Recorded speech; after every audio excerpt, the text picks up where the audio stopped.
Hello, everybody, and welcome to the second episode of our podcast. I know it's been a while since we've been here with the podcast, but I thought I'd make it up to you today with not just one guest, but we actually have two. So I hope you guys are ready. Are you? Let me check out. Amanda ready? James ready as well. That's great. First and foremost, though, this episode, as always, is being brought to you by Twitch Prime subscribers like you. Please remember that if you have Twitch Prime, you can support this channel for free. Also, if you're watching this live on Twitch and you're missing something out, we also have the YouTube channel right here. Tomorrow, this entire episode will be uploaded on YouTube, so you don't have to miss out on anything. Don't worry about a bathroom break, though. So you can just go whenever you want. You don't need to wet your pants. We don't want that. We don't need you to do that. Anyway, if you gotta go, you gotta go. And that means that we're gonna go over to our guests right now. First up, we have Amanda, also known as Adelfos Selene. She's an amazing Twitch affiliate, Warframe partner. Been streaming since last February 2017. I love the face James is making. James will get to you in a second. But one thing you gotta know about Amanda is she makes some amazing, beautiful cakes. I'd love to try one at some point. I will. Amanda, how are you doing? I'm doing pretty good. I'm excited. Cool. Me too. Let's get over to James, who's been waiting here for quite some time. James, guys, you may know him as CrazyBikerDude. He got Warframe partnered. He got Twitch partnered. He's a Discord partner. And I would love to say he's my partner as well, but then I would get in trouble with Amanda. So,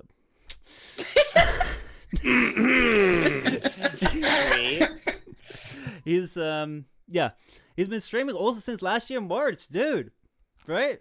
That's the last stream the first stream I found. That's amazing. That's some amazing journey, dude. How are you doing? How are you guys doing? I hope I'll be able to keep up with free cameras. I got them on my fingertips. I hope I got them remembered. But how are you today? Doing good. There we go. All right. Now, we've been talking a little bit before the start. I had an entire range of topics that we're going to talk about today. But there was one that we just jumped into right before the stream, and I thought, like, well, let's just jump into this. Let's just get this out of the way first, and it concerns raids. James, you had something big to say about that? You know, raids, I know raids were like super important to a lot of people, including myself. Like, even I know Amanda did a lot of raids all the time, and she loved doing them just as much as I did. Like, that's all we would do. Like, our content, like a lot of our content was centered around just doing raids. Like the amount of credits, like seeing you get 400,000 credits or 600,000 credits from Jordan's Verdict was like, whew, that sends shivers down my spine. Like, that's a lot of credits in 30 or about 20 minutes or so in a run or whatever. And it was exhilarating to get that many credits and then to get the arcanes. It was a challenge. Like, not a lot of people knew how to do raids. You can't just go into raids and immediately know what you're doing. With Eidolons now, you can jump into an Eidolon, not know what the hell you're doing. One person could pretty much do everything for you and not know, like, you won't know what you're doing. With raids, it was a team effort. Like, everyone had to be on the same page. Literally everyone had to be on the same page. Well, so if you guys don't know, that took away. So if you guys don't know, raids were like the only 8-man squad thing in Warframe. They were pretty interesting. They were really buggy, but they were also fun. Like, I remember when I first saw the raids, I thought they were spectacular. I was like, oh my god, I don't think I'll ever be able to do one. But they got removed recently from the game. Yeah. And I feel like it took away a lot from people too. Like, it did. Like myself, like teaching. That's all I did was I centered around teaching. Like, if it was very rare that somebody actually asked, like, hey, could you help me with this outside raids? Very rare. And most of the time it was just like, hey, who wants to learn raids? I had a like big show of hands. Like, oh, I want to go really bad. Like, I want to do this. Like, and then people would say like, oh, I feel like I'm underpowered. Like, I'm only mastery like 2. It's like, dude, I've done it with somebody that had a 0 ranked Warframe and 0 mastery. Like, really? Like, I had a friend. That oh, is hell crazy. yeah. I've done that. I can tell you right now from the top of my head, I've only ever done that with 3 people. 3 people that were Mastery 0 with a rank 0 Excalibur, or a Mag or Volt. Dude, that literally is absolutely took them through. insane. That's Because when they found my channel, they just started the game. And then I figured, you know what? Let's get you a jump start with credits. That'll give you a head start into the game. So that way you don't have to like hurt yourself over like, oh, how do I get credits? Like, what do I do? Bam, jump start right there. And so go ahead. So how have you been able to like make up for that? Because the raids were like, I think it's been a month or so that they've been removed. Just about, yeah. How have you been able to cope with that? Like change up the content? Did you find something new for it? Or... Well, I did mostly center around just wanting to teach people and run them through the game. So my mindset was like, you know what? If we can, since raids are gone, if we can probably just get people together that want to learn more about the game instead of just primarily raids. Now that they're gone, there's really nothing we can do. Just help people learn about the game. So in turn, like at the end of the day, people would say, "Oh man, today I learned something about the game." Like, thanks. Like, okay, like I don't expect to thank you. Just you learned about the game. Potentially, you can come back to the game now. Like, if the game was super hard for you at that point before you came to the channel, then hopefully we just add another player to the player base, either PS4, Xbox, PC. Like, I know the consoles are the smaller communities, whereas PC's huge. And my goal is to just hopefully bring more people to those platforms that want to learn. Like, I have people with PS4 and Xbox in my chat, whatever, and then I send people over to Amanda. That if she's streaming Xbox that day, I'll like go over to Amanda. I guarantee she'll help you, or she has people in her chat that help you. She's centered on Xbox. Go over there. I make my mods like use her command. Just spam the shit out of it so they can see it. Some people will go, "What's her command? What's her link again?" Literally in chat like 5 times. It's right there. Guys, go over to Xbox. Go check her out. Go check her. Yeah, literally. Her Twitter handle's in screen right now. Yeah, Amanda, yeah. Go follow. There's actually there should be like a timed thing in this chat as well. There will be in the description if you're watching this on YouTube. A way to check these guys out, because Amanda and I I remember back when you didn't even stream yet, when you were just like hear about the stories all the time. On Twitch. I get told stories about that all the time, especially like from Amanda and like a couple other people are like, "Hey, did you know that about this Amanda?" I'm like, "Holy shit, really? Wow, I didn't even know that." Oh, you did? Oh my god, did you have people tell you about her? Yeah, people that hang out with me and that hang out with Amanda. Oh it's my like, god. I didn't know that. What it is because I didn't meet James until that Warframe partner. That's how me and James met. Yeah, pretty much. I wanted like, to talk about that. Because all of these people that know me from before I streamed, like, you know me from before I streamed. So do a lot of other people. A lot of like people that come into my stream like know me from when I was just mods for a bunch of people. So all of them are like even regulars now, like will come over and just be like, "Hey James, do you know about when this happened?" And then they'll just go out on a rant and tell James about like random shit that used to happen all the time, or like random shit that I've done. And I'm just like, okay. So how was it like? Because I got to know you as like a moderator for a bunch of channels that I watched. Like, how was it like to like get started on Twitch? Like, you know, getting on the streaming side of things. It was a bit rough at first. Actually, I can't even really say that. I got a huge jump start. I guess because I was such a big part of the community and a lot of people knew me from being a mod for like so many different people that I had like close to 100 follows before I even started streaming. So like when I was doing my test streams in February, like I broke 100 and like was like kind of just skyrocketing at that point. But it was rough nonetheless because I mean like I was very new to it and like I didn't really have someone directing me on, not directing but like helping like mentoring me through it until I got closer to like just under 500 when I met Grace. Like I actually met Grace and got to actually talk to him one-on-one, and that was when he like kind of like took a role as my mentor kind of thing. So like the beginning was kind of rough, like trying to figure everything out on my own, but made it. You did. It's amazing of you. Like I remember you started out, you rode to 500. Great's absolutely amazing, by the way.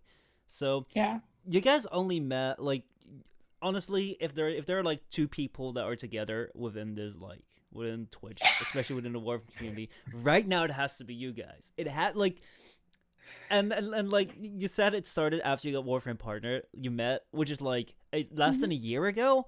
So Yeah. you guys actually met for Twitch, or did you meet for the Warframe partnership? How did that go? I actually want to talk, like, explain that about how I came to find out about Amanda. It actually happened. I was going to the Warframe directory one day when I ended stream. I think it was like a weekend. Pretty sure it was a weekend. And I ended my stream and I go to the directory and I saw this girl smile in her thumbnail. Like, you know how sometimes Twitch every few minutes will like refresh the thumbnail? Well, she was smiling in her thumbnail. So I figured, you know what? This girl seems genuine. Like, she's playing Warframe. So I'm gonna go in there. So I sat in there, didn't talk.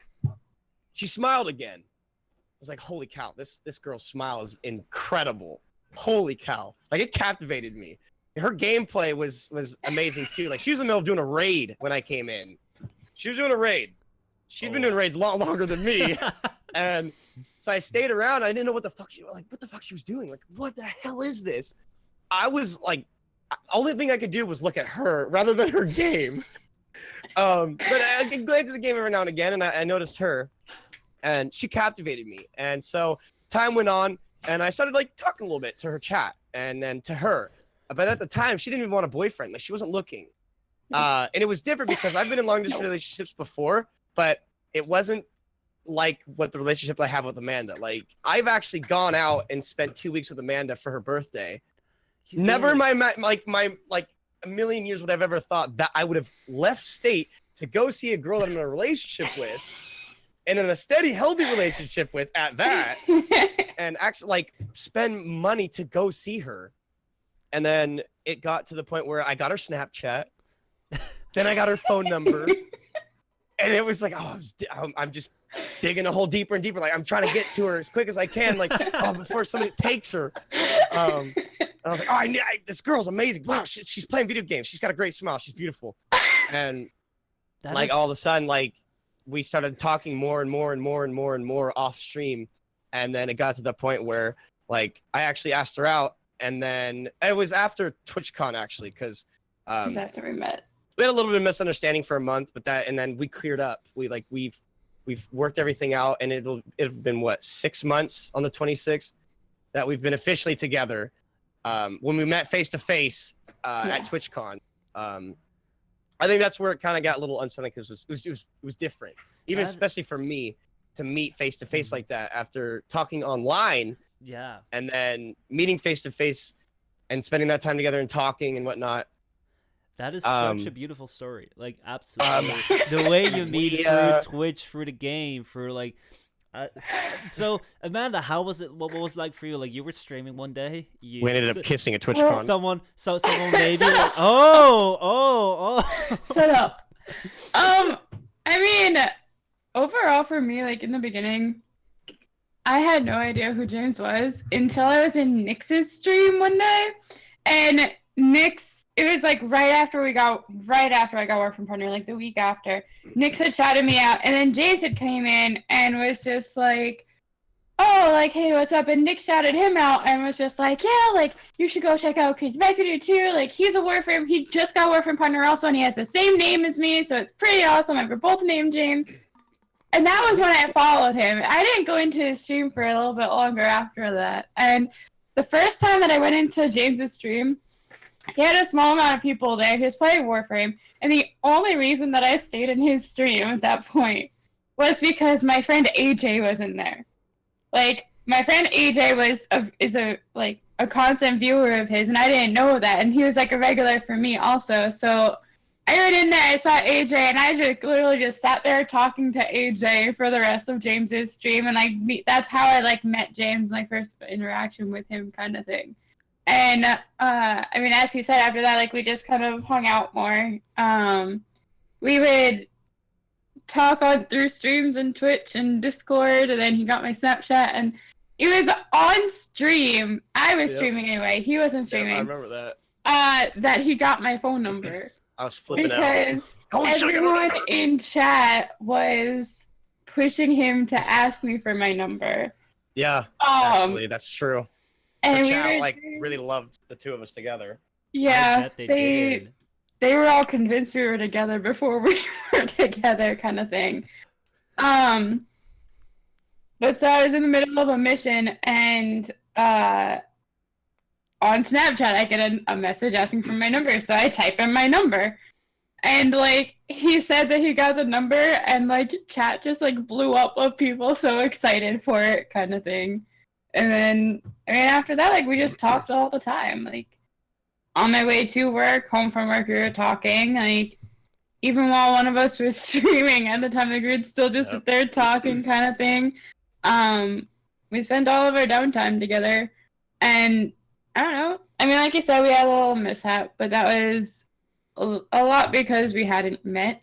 Like, it was a full online relationship at that point. So That once is- TwitchCon happened, it kind of cleared everything up. Yeah. That is so wonderful. Like, Oh, okay. first of all, just to say, like, it's amazing to see how, like, Twitch, the Warframe, like, the entire community plays such a big part, and, like, through that, you find each other. But at the same time, even though we have this wonderful online means, online contact is by far not the same, even though a lot of people mistake that for like, face-to-face contact. Oh, So, yeah. Like, it's amazing, like, even though there may be like bumps on the road, you need that. Like, if everything is smooth sailing, you never know who you truly are. But TwitchCon, TwitchCon was the first time that I really saw you two together. Wasn't TwitchCon also the first con for you, James, that you went to? Yes. Yep. Very first one ever. So, like, what was TwitchCon like? Like, how did you approach TwitchCon together? Well, when you have so much like social anxiety and you have problem with life and all this stuff, and you're trying to figure yourself out, like the kind of person you are, it was very different for me interacting with hundreds of different people. Just like, you don't know what to do. There's so many people. You're so far away from home. I was 6 hours away. Like, I went with Shavy Baby because he lives down the street from me. And so I hitched a ride with him to TwitchCon because he was going too. And getting there was just mind-blowing. Like, wow, I'm in LA. I'm in Long Beach. Like, beautiful place. Mm-hmm. And I don't know what to think. Like, I was full of anxiety, like having to talk to people, interact, and I fangirled when I met Daniel the Demon.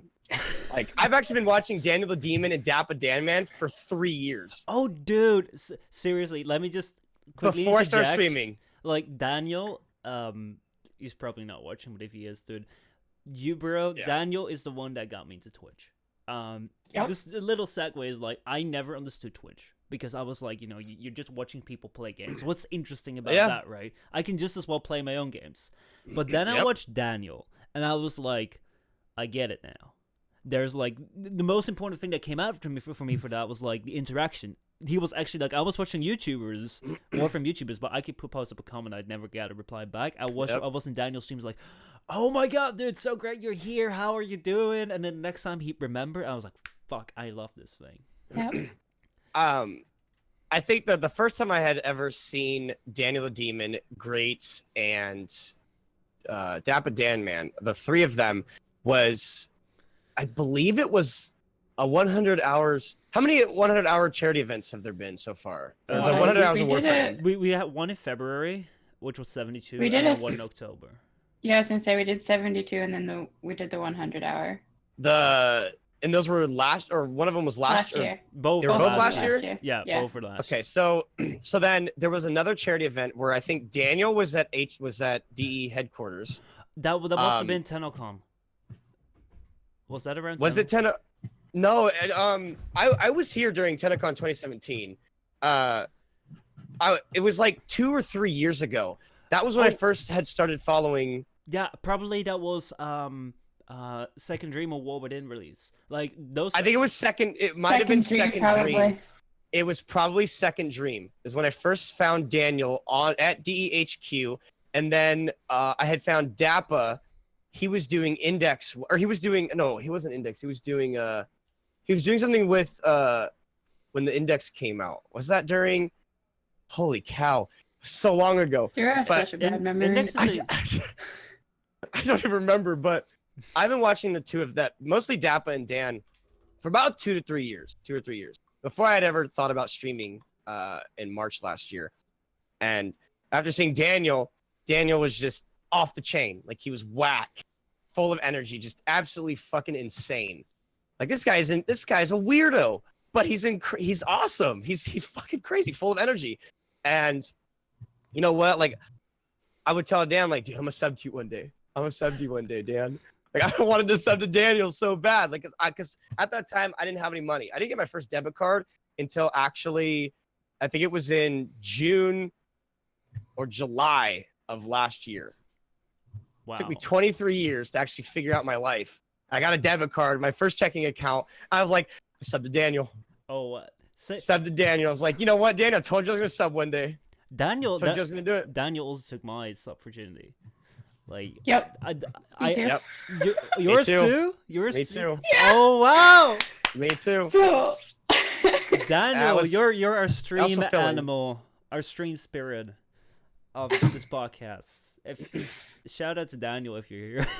But And then when I came across Dappa Dan, man, too, he's like, he's so nice. he still is. He's He still is. a super chilled, laid back, just shoot the breeze, talk shit, and enjoy himself type guy. Nothing bothers this guy. Mm. Like, wow. I go in there and nothing bothers this guy. He loves to have a laugh, interact, and just talk and just laugh his ass off. It's fucking hilarious. I love it. And he just loves to have fun, and he's interactive. That's what he likes to do.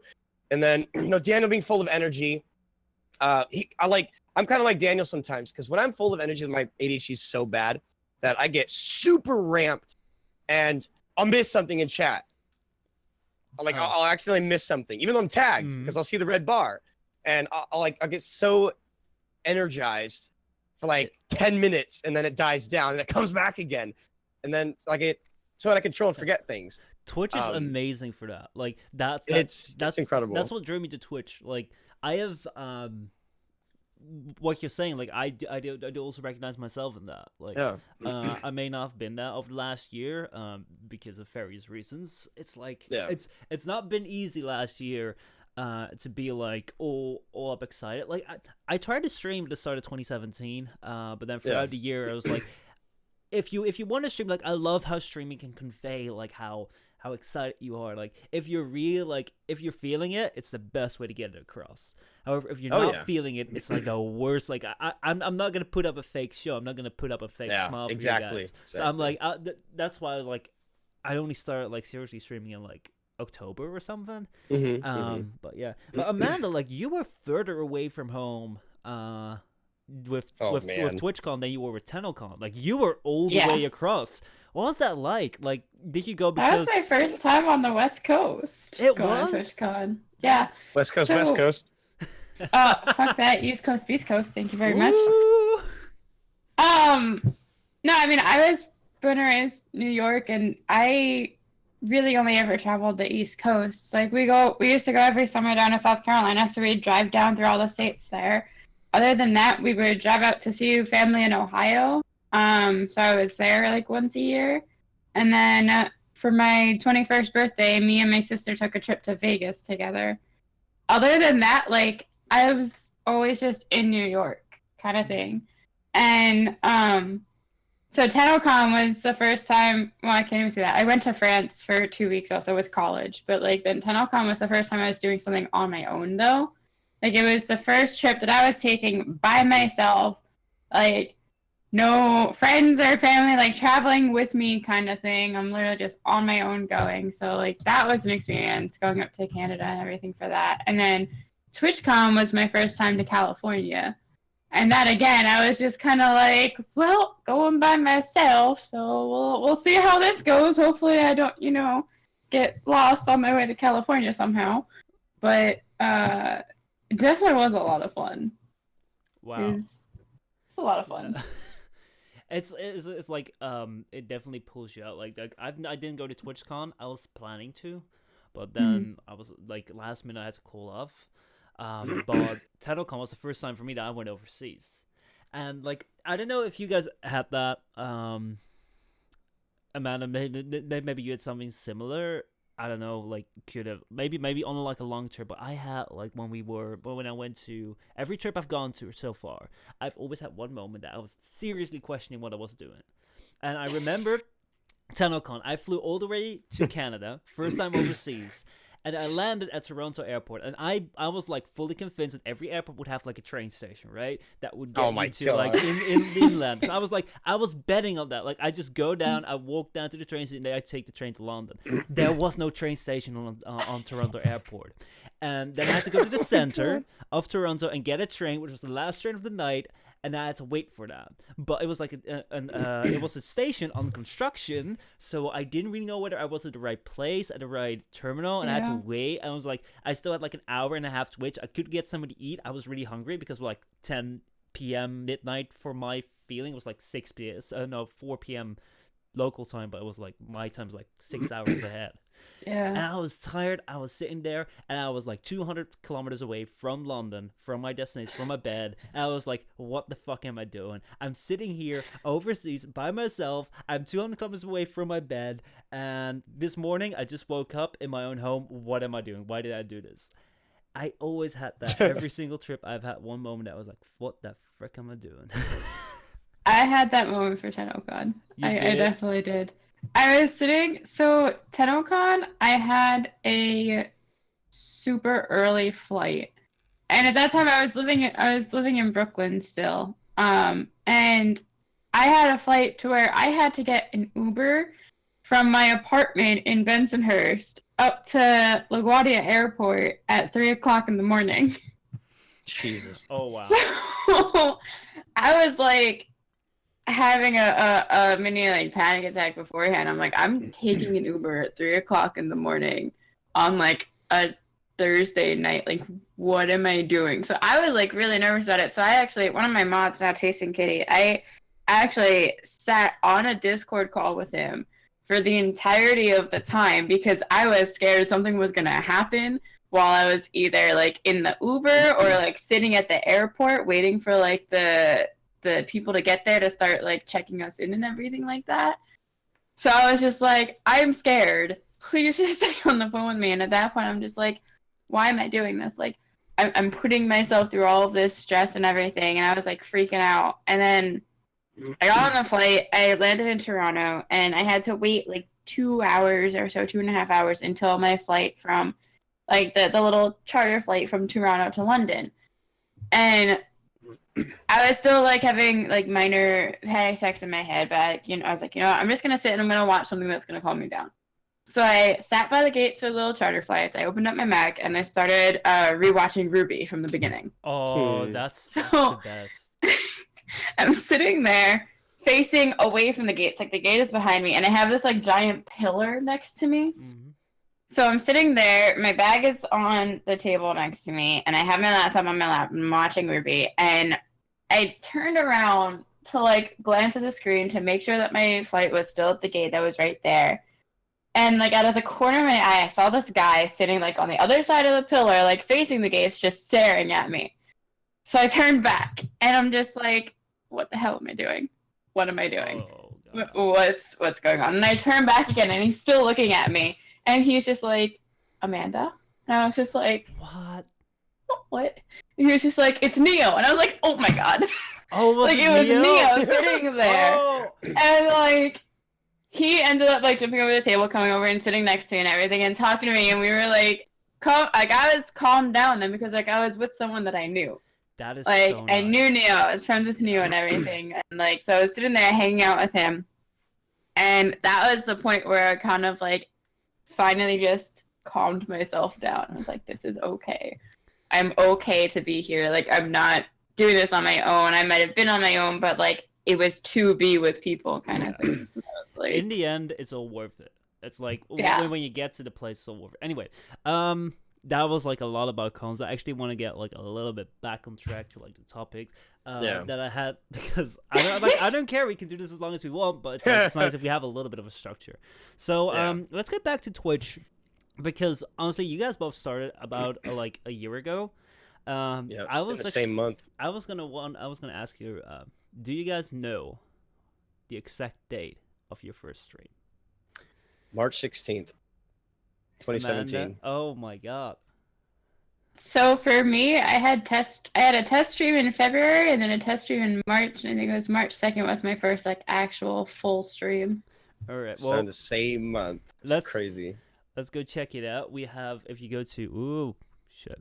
Everyone can see my Wait, can you script actually right get now. the first stream? What I have is I have your first tweets of when you Oh started my God. Oh my streaming. god, you actually went and got those? Amanda right Oh here. my god. First stream hype. Stream starting in 20 minutes, Oh my 6 p.m. Eastern, God. 25 February 2017.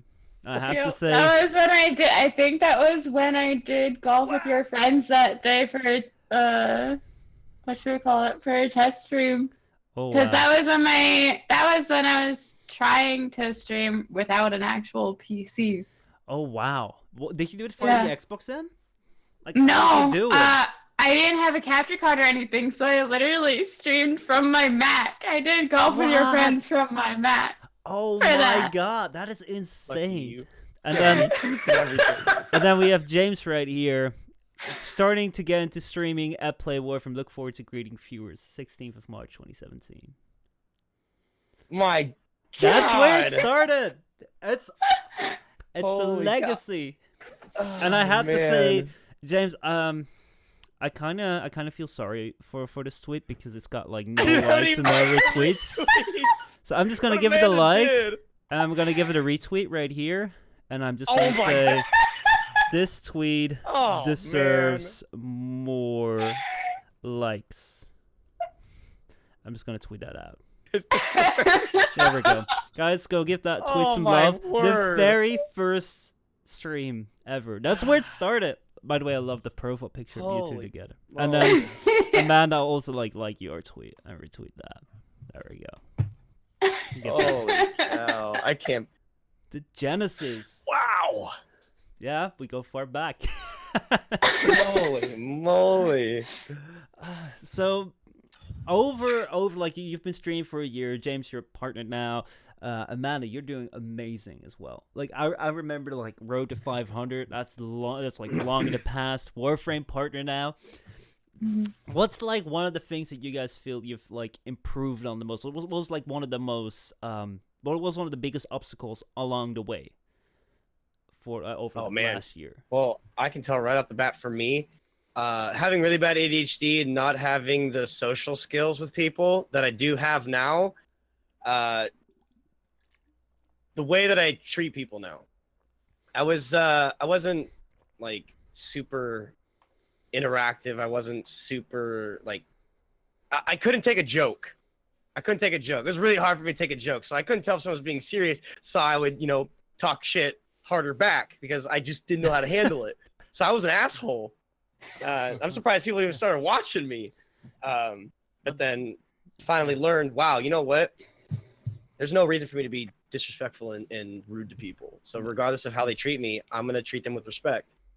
And so that's an obstacle that I've actually overcome, and not lying to people. I used to be a compulsive liar. Oh wow! So like, it made me I feel wouldn't better know about that. myself. Like Yeah. honestly, you seem like one of the most straightforward, honest dudes right now.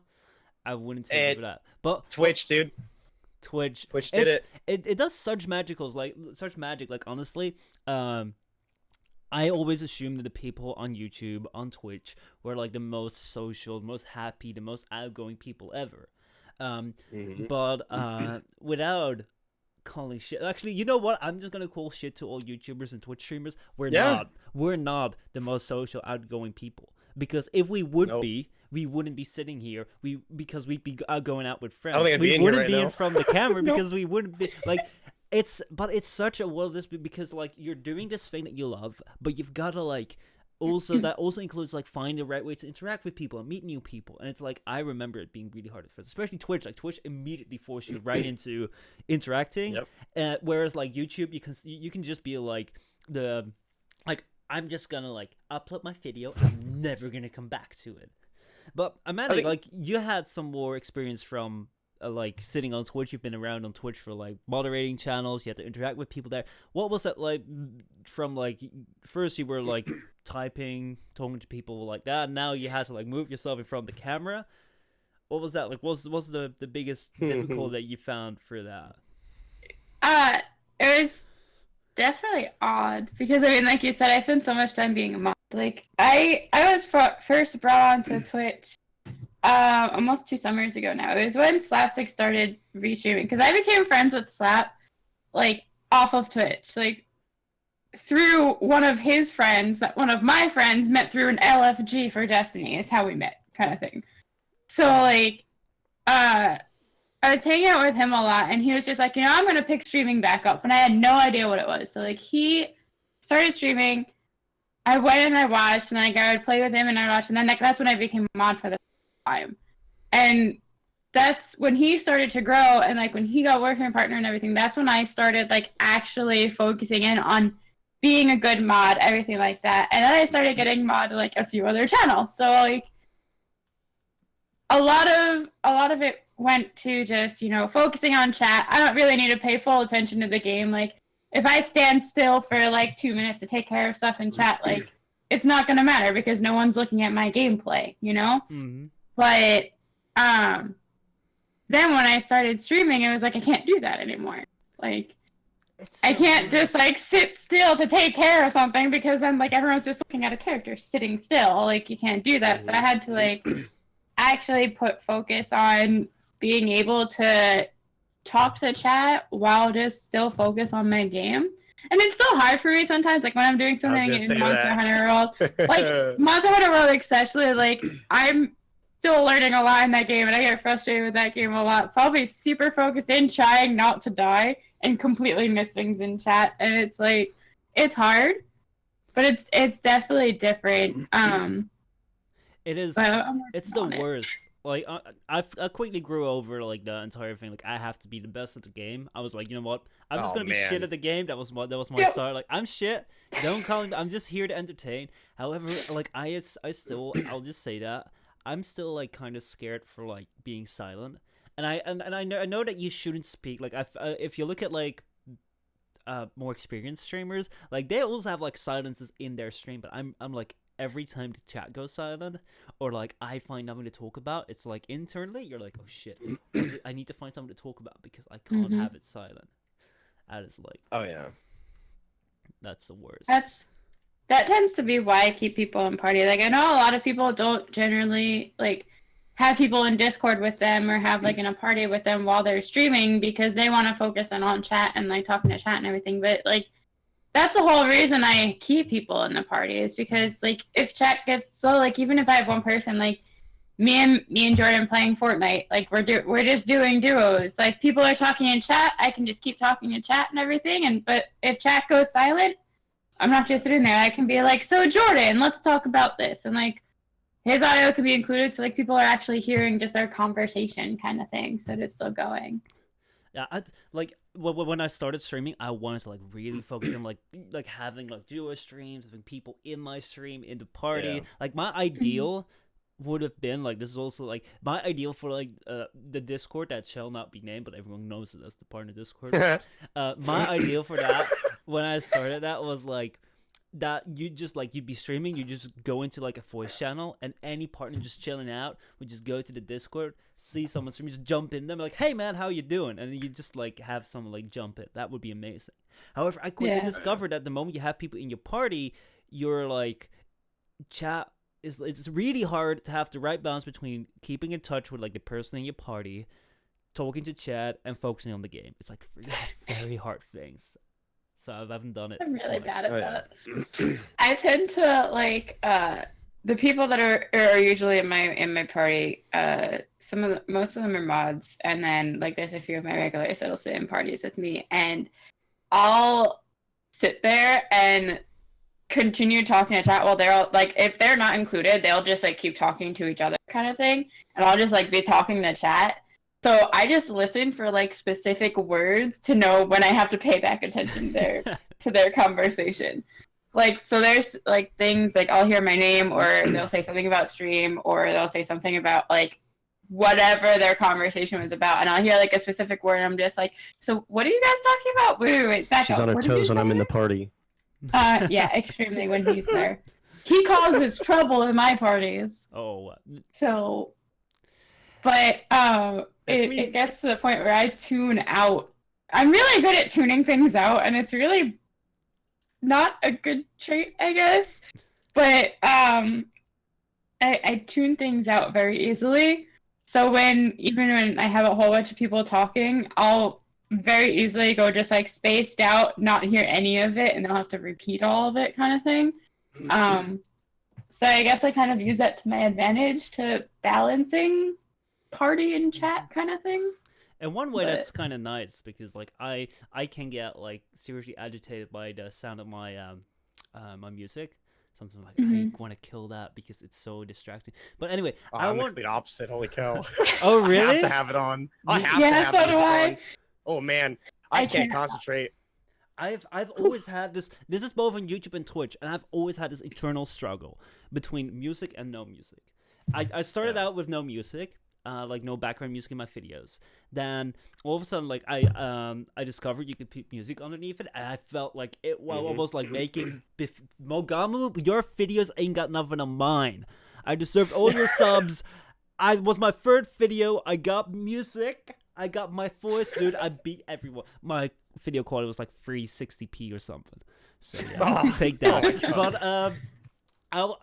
I was like, okay, this is amazing. But then I didn't balance it out, so like the music like overpowered my voice, and I was like, this sucks, okay. And I would just play like one song, I would like mix it up. So I was like, okay, well, I'm just gonna take it out because music behind your voice sucks. And I would just have like I make that video, and it's like there's no music. I was like, I love this. And then a couple of videos later, I'd be like, this sucks. I need music. And the same with streams. Like I would have streams with like music underneath them, and I'd be like, nah, this sucks because like too much music where you barely hear the music. And I saw someone stream without music. I was like, this is the best thing ever. And like right now I have song requests, which is like this keeps me to the song playlist. But I was like, it's been an eternal struggle. But you need it, James. I have it down low enough where they can hear the music and hear myself. Yeah. But I have to have it on because it keeps me concentrated. It keeps me focused on what I'm doing. It keeps me awake and aware. So it gets too quiet. Oof. So what do you guys do with like playlists? Because I find that my playlist like so like I need to switch it up because it becomes so the same. I use Pandora. I just use Pandora. All right. I made a playlist in is it Chatbot now? It's called. Used to be Onkbot. I made a playlist in that was like 6 hours long of just remixes. Cause like remixes like songs like that where like there's a beat and it's like constantly going, like it keeps me focused. So, and it's like also remixes of like songs that I know, so I can still like kind of sort of sing along to them and do that because I sing along to songs all the time. Like if I'm not streaming, then like if I'm listening to music, I'm always singing along to all the songs. If we watch a movie, like when we watched Frozen, I sing every single song kind of thing. Like I will sing songs all the time. So I had like a 6-hour playlist worth of remixes. Just like in Chatbot. And what I've been doing is just as people come along and like post videos of different songs in my music channel, or even if they because I have song requests on, so even if they do a song request and I like it, I'll steal it. My playlist right now is up to like 12 hours. What? Because of songs that like I've just added along the way over the past like 5 or 6 months, I think. That is crazy. Because like I'll go on YouTube when I'm bored and find more songs that I don't already have, or like I said, like I take songs like when people put them into the music channel, just like I think you'll like this. I'm like, okay, I'll listen to it. If I like it, I'll add it in. No. And that's what I do for music. That way, especially now with my longer, like if I do a longer stream, it's still not repeating the whole playlist at all ever. I can't do song requests. That's because you have a trolling fucking chat. Like I'm a shit poster at heart. And so is my chat. Oh. So I get the parody songs and all that shit and troll shit. It's not like it's not out of TOS stuff, but it Walmart yodeling in my chat almost every day. If you get the same thing over and over again, or like I turn on song requests. I love like everyone has like a different style, different taste in music. And that's amazing. But one thing now I wanted to talk about, one big thing, is let's just watch. I wanted to talk about this Twitch clip right here. I swear to God, if it's the clip. Oh, damn! It is. There we go. What? Oh no! Are you fucking serious? It should be on your dashboard. This is embarrassing. Kidding. It is so cool though. It's right there. What partnership? Oh, Live I on got the stream. invite. I got the invite. My God, man. Oh my god. Well, normally I'd ask like how does this hit you, but we'll pretty much see how it hit you. Like, but can you give us some context? Like, how did this build up? Well, How does this happen? Like, what went through you? I have been wanting to entertain people and make people laugh and give myself kind of the confidence I didn't have by making others laugh, because my jokes are ass. They're not great. They're not good at all. My chat makes up 90% of my jokes. He has terrible Actually, jokes. 99%. 99% of my jokes. And that night, like, I had been working very hard for an entire year. Like, I put stream over like sleep. I put stream things that you shouldn't do. People say that you shouldn't do. I put stream over interaction in the outside world. I put stream over, you know, going out and getting rides on my bike that I would constantly do regularly.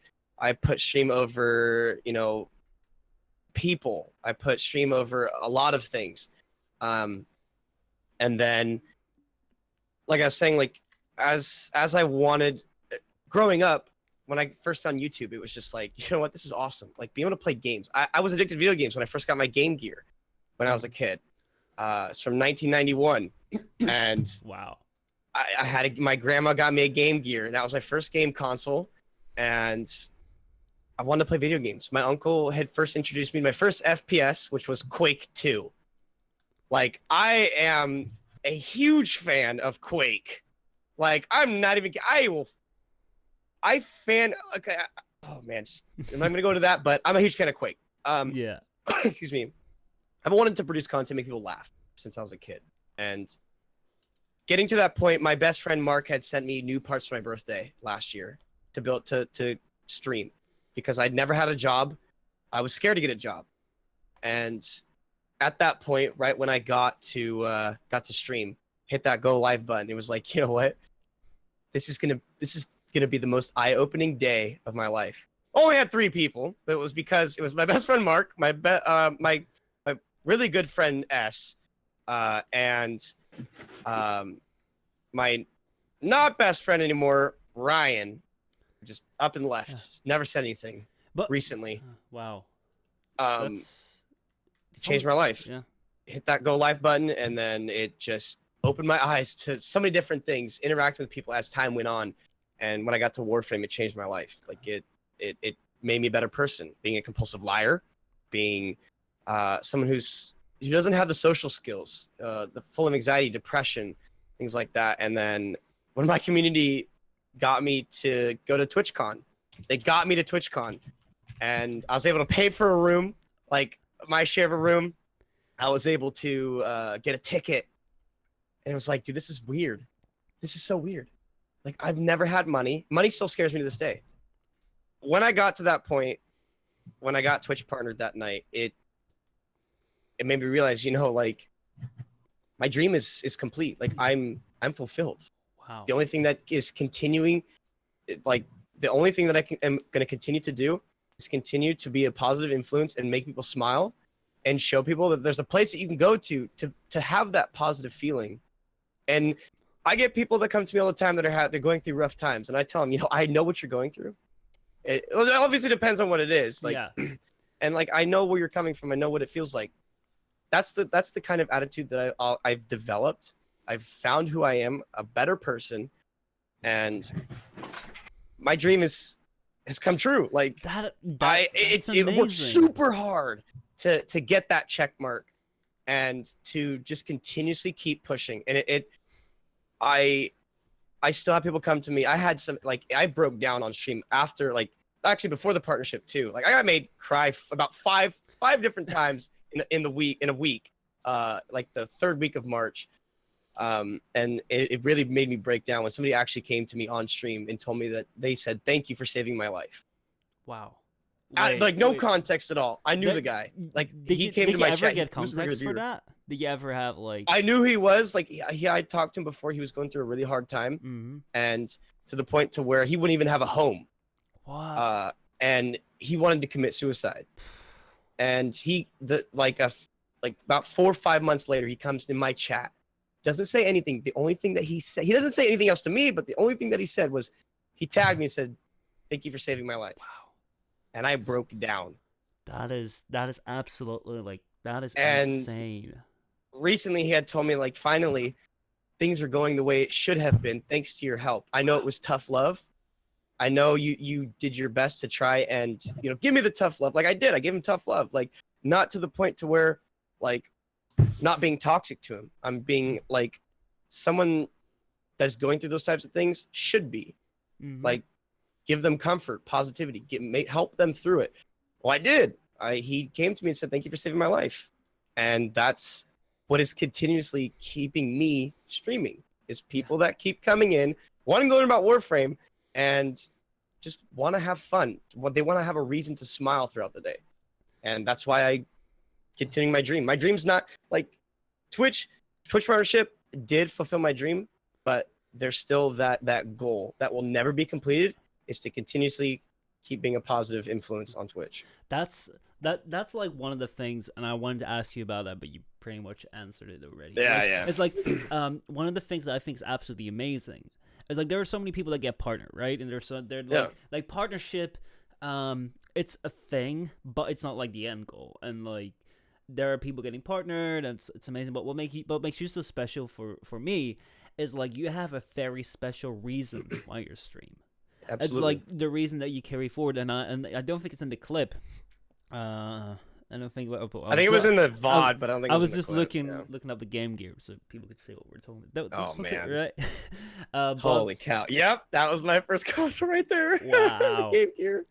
Yep, my very first one. But like right after you got you got the partnership, you went out to explain like why you stream and why this is so amazing. And Yeah. I love that. Like I don't care.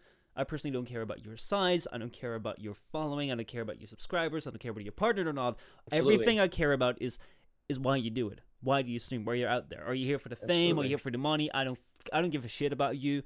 If you're here just because you want to grow big, you want to get partnership, and you don't care about what you have to sacrifice for that, honestly, you're a garbage person to me. Get out. But your reason, like, it struck me and it hit me. And I was like, I'm so glad he got it. I'm so fucking glad he got it.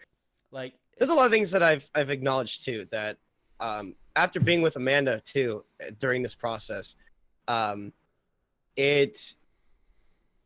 wouldn't say it was a struggle, but I don't think that would be the right wording for it, but it was worth it in the end, because I did have Amanda. Amanda's a butthead, but I love her with all my heart. Sure. She was there. She was there through the whole thing, and then having to juggle.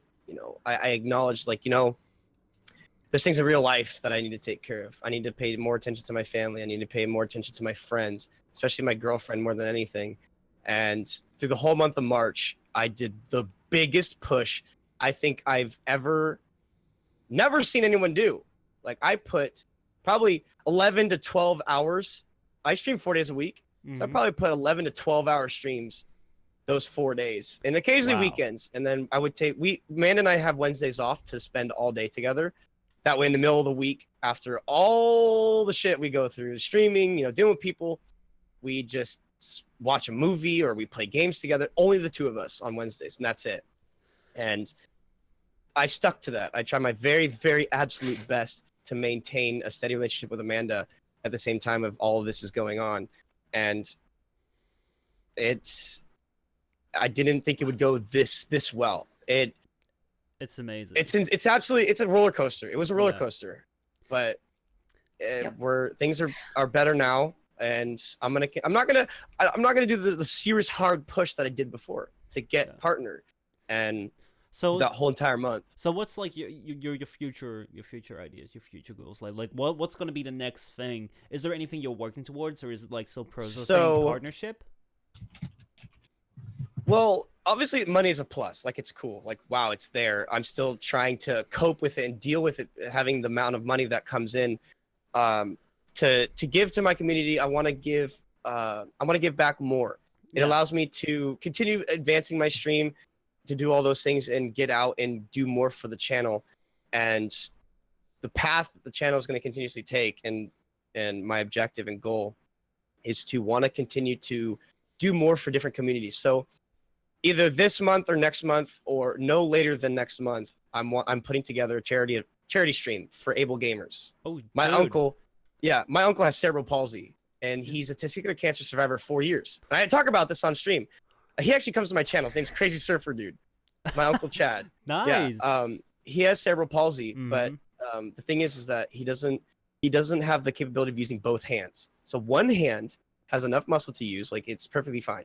But his other hand, which is his left hand, doesn't have enough muscle in it to actually use buttons and stuff. And he doesn't understand the concept of, how to remember, like how to farm things and things like that. So I took it upon myself to help him through that and explain it to him each time he asked the question. And that's why I have so much patience. It's my uncle. He's the inspiration for doing why I do it every day and deal with people every day. And he's the reason why I want to do the charity event, because Able Gamers makes controllers for disabled gamers. That's so fun. I'm going to talk to Twitch about getting a front page for that. Dude, to bring more light to it, because I don't see a lot of people doing Able Gamer stream or charity streams, like, ever. Dude, if you need someone, sign me up. Like, just let me know the date, let me know the time, I'll stream it. Absolutely. It may just be I'm actually going to be talking to I Play for Charity to set it up too, to get it set up, and I'll need a lot of help with that. Dude, if you need some help, if you need some experience with running a charity stream, I did it twice. I did it twice, 2 bit ones.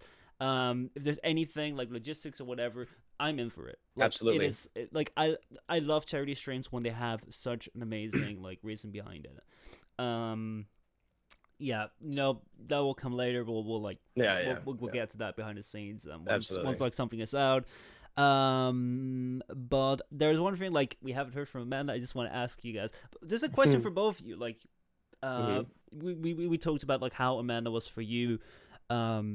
Like the one that pulled you through to partnership. But like for both of you, and I want to start out with Amanda because I haven't heard you in a while. Like, has there been like a streamer, YouTuber, prominent figure? Like, is there someone in your streaming career so far that's like that's really, really helped you out? So someone that you feel like you owe a lot to. Like for me personally, let me just give you an example. For me, it's Rob. If it wasn't for Rob, a guy plays, I don't think I'd be streaming right now anymore. Like, he was there in the times that I needed him. He's an amazing friend. Without him, like, I don't know. But do you guys have someone like that? Like, did you meet someone along the way? Definitely Greats. Greats, and I mentioned before how he kind of became me. He's the one that got me to 500. He's also the one that got me to the 1,000 follows while he was still streaming. Like, what? I was in the middle of a lore, and I was like 8 follows away from 1,000. And then this was right before TennoCon and everything like that last year. And I remember I was sitting in a party with everyone too. I was sitting in the party with everyone, and like, we were all putting like glyphs up, and I had his glyph on. We were all putting like the glyphs up on the wall right before you go into the final boss. And all of a sudden, like, I just see a whole bunch of people come into chat and are just like, "This is from Greats," and like it just follows. Oh. Wow. And what he did was he did a follow train and told his chat that if they got me to the 1,000, so that I could apply for Warframe Partner, like he would do glyph giveaways. That's so cool. So, like, he pushed me to that. And for everything, whenever I've always had issues or like I'm upset or like everything like that, I always go to Greats, or if I need help with stuff or everything. And he's really become a really good friend of mine. And I met him, the first time I met him was at TennoCon last year, but we were talking obviously for a lot before then. And he definitely helped me through a lot of bad times, and he helped me through a lot of a lot of stuff. Oh my god. This was the 500, right? From Great. Yeah, that was the 500. Jesus, just man. the new one, man. 500. Great, thank you so much. Was he also here in like voice chat? Thank you so much. Or was no, he wasn't. You? Yeah, he had just rated me. Wow. All the fucking hype, guys. There was another clip taken right after Who's from that. there? I know the Death Singers challenge. Oh my god. I was like, I didn't know what to do. Yeah, I can You know, understand like- that. I was just kind of sitting there and I was just like, I don't know what to do other than say thank you. Like, I don't know what I'm supposed to be saying, what's supposed to be going on and everything. And there's actually a second clip that was taken like a few minutes after that where Greats had made the comment saying like, now we push you to 1,000 or whatever. And people were wanting me to do like a drunk stream and everything like that. So I was just like, fine, like at the 1,000 mark, we'll do a drunk stream. And Greats clipped that one too. It was just like, here's your proof. We're doing this. We're gonna get you to 1,000 and everything like that. So he definitely has helped me a lot. Like not even just that way, but just being a really good friend. Like Let's see, we can find. he's a great person to have a friend in, kind of thing. He's Oh, like, here are your clips. here are your clips. Oh, man. Yeah, I want to find it now. No, Great's absolutely amazing. I met him last week in Boston. Like, well, I saw him again. Yeah. But he is so amazing. Like, he's been around for such a long time, but he really cares about community, about like the people around here, and that's. I don't think that clip is in the top at all, like that 500 one, or like the other ones were. There, we got it. Fucking stand. We got it. Oh we my got it. Other than that, my goal, when I hit 1K, I want to do a 24-hour. I'm not gonna That really do a didn't 24-hour happen. on my own though, which is why it's like I'm not kind of doing that. Or here, how about this? 1K drunk stream. 1K drunk stream. We'll do that. We will do that. When I hit 1K follows, we'll do a drunk stream. And he clipped that. And he clipped that, and like any other time that he came into chat and people would talk about it or whatever, he'd post that link. He's like, "Nope, you promised at 1K." But Especially right, when you're I at hit the 500 1K. That he month, did Jesus. that. But that was like the Yeah. 31st of March. That was within a month after you started streaming. Like I can understand that was like a big thing. That's true, yeah. Like hitting Couple 500 weeks. at that time. Like I said, I skyrocketed the first Yeah. month. Like That's, like, if you were wild to things. look at like my numbers for the whole first month of me streaming, I already had close to 100 before I started streaming. You know, because like we talked about before, I was a mod on a lot of channels, and everyone knew I was going to start streaming.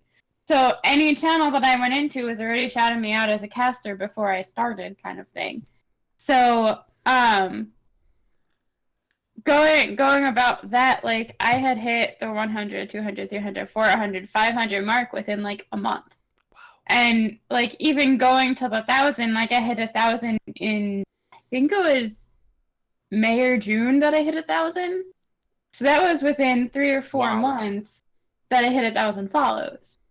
And it was just like, usually that 1,000 follow mark is like the hardest for people to get to, like the slowest climb for people. But like that was like the quickest thing for me. And like since then, I've done like really, really slow climb. Wait, how many And- followers did you have when you applied for Warframe Partner? The first time I applied once, I had 1,000. my God, The I was first time I 400. applied. The first time I applied, I had 1,000 follows. It was when Greats did that follow chain, and Greats was just like, put your application in. You have the 1,000 follows now. Like everyone's like, put it in. So I put it in after stream that night. But at that point, I was only streaming Warframe for about a month. Mm-hmm. So I got a response back saying I was denied because I wasn't streaming Warframe long enough. Oh, that is so I didn't mean. have enough Warframe content I'm sure to Grace be a partner. yelled at Taylor. I Seriously, So- was controlling it that time. I remember TennoCon 2017 going up to Taylor being like, you gotta partner a man. Like Yeah. seriously, if you don't do it, you just fucking do it, because like she deserves it. You had over 1,000. I think like right after TennoCon, you actually got Was in. when I got it, because it was like another month and a half later, and I told a few people I told my stream obviously that I got denied the partner because I needed to be Warframe more and everything like that. But people like, oh my god, Neo. Whenever I went into Neo's stream, he would yell at me for not being a Warframe partner. Oh, yet. that is so Neo. Like, he would yell at me every single day, did you put your application in again? You need to put your application in again. Put it in again. And I was just like, I need to wait until I get more Warframe content under my belt and everything like that. So it was like, I think it was like 2 or 3 weeks before TennoCon that I applied the second time. And I was up to like 1,200 followers or 1,300 followers or something like that. And I had been streaming Warframe a lot because that's when I was like fully actually getting into Warframe, like once I started streaming. So I was streaming it more, playing it more. And they were on hiatus. Oh yeah, I remember that. I remember They were on that hiatus because of, for like a month and a half yeah, because of TennoCon. TennoCon. Yeah. So that's why I had to wait until after TennoCon, and it was like a few days after TennoCon, like within the week after TennoCon, that the way that my schedule was at that point, I would go to work, and I would come home from work, take a nap, and then I'd get up and stream later at night. So I would be starting stream around 9 or 10 at night, and I took a nap, and I woke up from my nap, and I was gonna go back to sleep because it was only like an hour or so that I got to sleep, and I was scrolling through my email, and I had the email saying I was accepted as a Warframe partner, and I like started jumping up and down and like squealing that my roommate came over and was just like, what's going on? And I was just like, I got the Warframe partner, and he was just like, is that the game thing you're trying to do? I was like, yeah, and he was just like, oh wow, congrats, let's go open wine. So we went and opened wine and drank that before I went on stream. Nice. So yeah, it was quite entertaining. So James, same question to you. Like you said, you told us about Amanda being like direct to like get you to partnership. Has there been like another streamer outside of Amanda that like really helped you through this? You know, we're pretty much sucking everyone's dick right now, so let's just keep on doing it, right? We already have Daniel, we have Dapper, we have Rob, we have Grades. Is there anyone else? Best friend Socks. His name is Socks or Kurt. He and I were. He was a streamer too. He recently actually stopped streaming because of a lot of real life stuff, and stream has been getting in the way for him and all that. He was like, he's the largest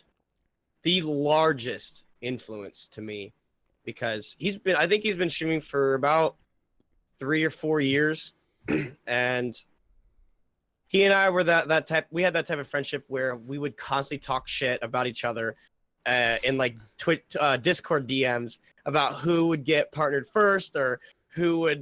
This was like months and months and months. This was probably in like April. Oh no, about April. We would always talk shit and compete with each other, and like we had that close of friendship. I believe it was in the clip or might have been in the VOD. He even said one day, like, you know what, if you get partnered, you know I'm gonna pull you into Discord and we're gonna talk like on stream. And it happened. Like he didn't forget. I got partnered and he said he came into chat, he's like, get in Discord. No contact, no nothing else, just get in Discord. So I knew right away he remembered. So he got in Discord and then he talked.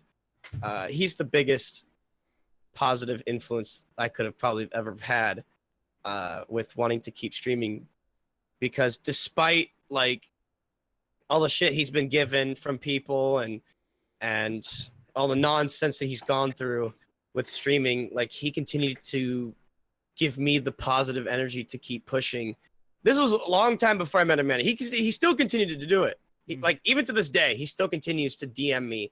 We talk back and forth and send each other stupid clips of different streamers and shit. And he's one of my probably closest friends next to Mark, my best friend Mark, who's also right now in the Air Force. He's in he's stationed in North Carolina with his wife. Just continued to keep pushing me for better, to give myself better things and to continue to grow my channel in the direction that it was going. And he's always been there. That's so like cool. Whenever I had a hard time, like he was the very first person I ever went to, and he'd always respond at the snap of a finger. That if like even at work, he'd be at work and then he'd right there, he'd respond. Amazing. And he gave me the best advice that anybody could ever give me, and just if it wasn't for him, I don't think I would continue to have been a streamer, continue to stream. I don't think I would be sitting here right now if he hadn't given me the push and the advice and the lift to continue doing what I do all the time, like every day. So He's the biggest influence to me. what was his name again? Let's just give him a Socks little shout. Hawk. Soft. Can you put it in chat so we can like do a little capture Yeah. command? If he ever comes back, I definitely gonna like follow him the moment he comes in. Right there. Gonna drop that. I sub. remember when I met Socks. That was entertaining. He's a fucking fantastic guy. He's where I got my shit posting antics from, because he enjoys the hell out of shit posting. So I think that's where I got it from, was him.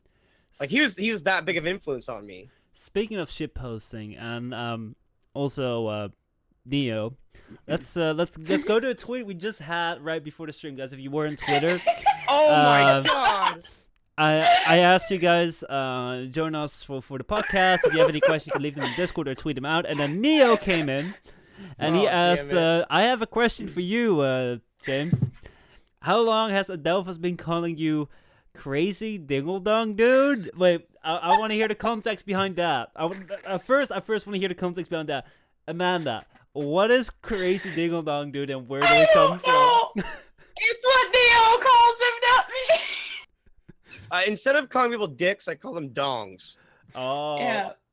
So that's and then where it like came from. when I'd go AFK, one of my mods would say, my best friend Four Eyes, he would get my chat ramped up and say, "Quick, while he's gone, raise your dongers for the Donger Lord." And everybody in chat would be doing it in the colored text, the /me or whatever, and everyone would be doing it. And that's where the dong thing came from. Oh wow! And then you started calling him crazy dingle dong dude.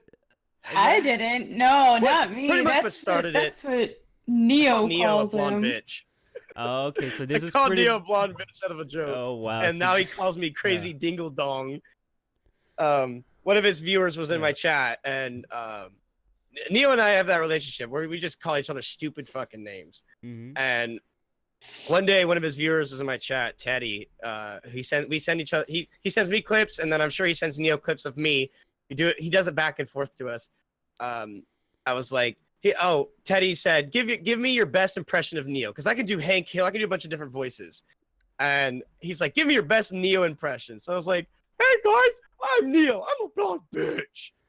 Oh, and all that this is other stuff, and- spot on, dude. That is And- spot on. yeah, I was like, was that good? Was that a good impression? That was I just, perfect, clipped dude. it, sent it to Clip Neo, it. and Neo, I'm And it sure, was- was laughing his ass off. And then Neo came in the chat, was like, who's this blonde bitch? I can only imagine his voice. Who's this blonde bitch? I was like, That I love is- you, Neo. So he calls me crazy dong dude and crazy dingle dong all the time I come to his chat.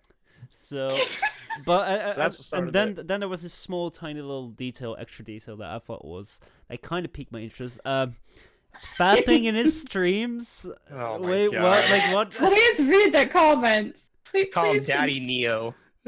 please continue to go down and read the responses to Neo's tweet at that point, So, well, I get, because that's when you'll like this was supposed to be between you and I don't think I refreshed it. refresh it, because after you had pulled it up, I think is when when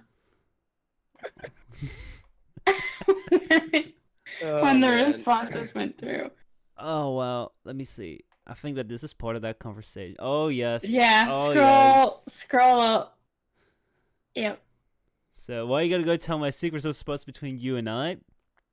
Well, when you join my streams and type things like currently fapping, like what? I don't What? actually type that. I What? don't actually type that. Oh, he's got a point. I don't So- actually even type that.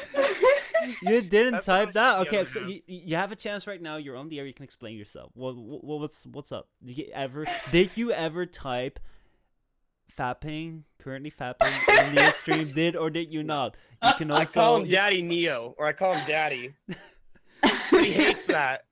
He hates that. He explained that anytime anyone calls him Daddy, he tries to distance himself from those people. But I've called him Daddy like 100 million times, and yet that's his response to the tweet.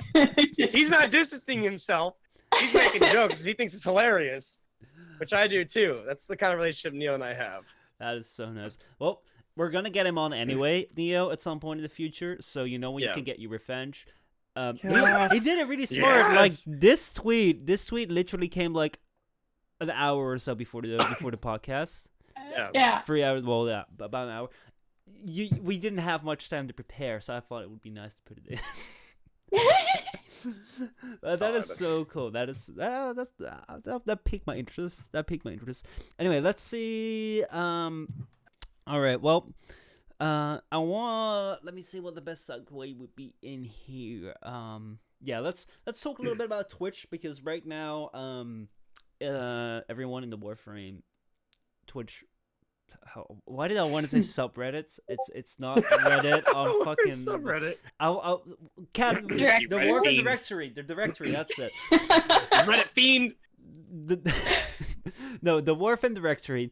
Right now has Twitch drops over the last weekend, this weekend right now. So if you're watching This weekend. if you're watching a Twitch stream of a Warframe partner for 30 minutes, you get a Freak of Thoughts set thing, which is kind of fun. But I want to know your opinion, guys. What do you think of drops? How are you liking them? What do you don't like about them?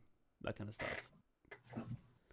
Sure, Because- Amanda Yeah, might I want a lot. I have a lot to say, but sure, Amanda might want to go Amanda first. first, like, Unless you want me to go, like- Amanda. Like we all know, like the time before drops and after drops, so it's Mhm. interesting to talk about. But yeah, Amanda, go Oh first. yeah. What do you think? Well, like I have weird opinions on them. I like when they're for partner only, I agree 100% with that. because then it's a way of promoting the partner streams. Yep. Like it's a way of getting people into actual Warframe partner streams. Like, and that's the whole point of like us being Warframe partners. We're supposed to be like, I'm not saying like we need to alienate all the people that aren't partners. Like that's what I'm saying, but like, it's kind of like we're the segue of information-wise kind of thing. So I feel Segue, like Yeah, well, words. yeah, I don't know. I'm bad at it. Okay? I agree on that, and then not necessarily because like we're partners, that's why we should get the promotion. But one of the things that was like during the Plains of Eidolon drop madness. Like, Oh god. everyone was like, "Oh, the directory's doing better than ever before." And seriously, It we was toxic. we would never hit over 1,500 people in the directory in total. That was it, right? Yep. 1,500 people. Next thing you know, people are having 15,000 people in one stream consistently. Directory's over at like 50,000. Yep. So everyone thought they were doing great. However, why I strongly believe that drop should be like a partner thing is because you had so many people just jumping into the directory because they saw an opportunity, not because of the game. They just saw this massive directory blowing up. You get people coming in with few bots being like, oh yeah, let me just throw myself up there and get all those thousands of viewers, and they know nothing about the game. And I'm like, that's not the point of drops. Like that's why you have partners, and we have a massive amount of partners. Let's just put it that way. So I can understand. I can agree with that. I would also not I don't really know. I wouldn't be really supportive. Like, partners should be promoted. Like, I think everyone should have a fair chance of getting out there. And I think whether you're a partner or not, like, being partnered with anything or having a certain amount of viewers, like, that doesn't qualify you. That doesn't define you, make you better than other people. I think it's more so information wise. Yes. Yeah. Well, James, your turn.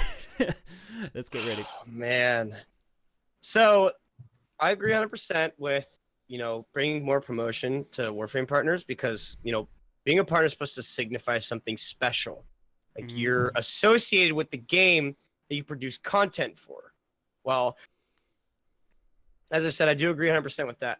But the drops are something that do need to be heavily worked on. If they keep using them in the future, like right now, how partners have Twitch drops at the moment, that is something that they need to primarily focus on improving, because during the plains, I can tell you my channel suffered a lot because I wasn't speedrunning achievements. Oh, yes. Dude. I was not speedrunning achievements. I lost a lot of regular viewers that still actually don't come back because of those people. There were people that were making new accounts just to speedrun achievements that they weren't even getting. Seriously, I'm going to get 40 achievements in an hour. I haven't even seen a single achievement, dude, in account 20 minutes. run within 24 hours. fuck me, man. There were people, like, there were freaking people out there, and I'm not gonna call your name, but you fucking well damn know that you did it if you didn't. But Yep. if you go out, if you were the ones that went out and started streaming over and over runs, and then no cam, no mic, just playing audio, just rerunning the accounts, fuck you, okay? Fuck you, and like, that's not the essence of streaming, okay? For me, for me, fairies, the essence of streaming is the interaction between me and you, like the interaction between me, Entertainment, all like, that, yep. that's what it's about. It's not about what's on the screen. It's not about what's happening. It's about you have a streamer there, you have someone there, and if that was not it, you can just as well watch TV, right? Because you don't have an interaction. Is what makes Twitch, and then you go out and you're like, okay, no mic. Yep. What the fuck? Like, I can get down with no camera, okay? Yeah. Fine. Like people do that great. Someone like DK does a good job of that. He doesn't use a camera. He still is an amazing entertainer. However, no mic, just rerunning accounts. 8th account achievement run. Oh my god. I was so pissed off at that. They would clickbait titles like I said, 40 achievements in an hour. Well, you know, I'd want to inspect. You know, I'd sit there for a few minutes, or like 20, 30 minutes or so.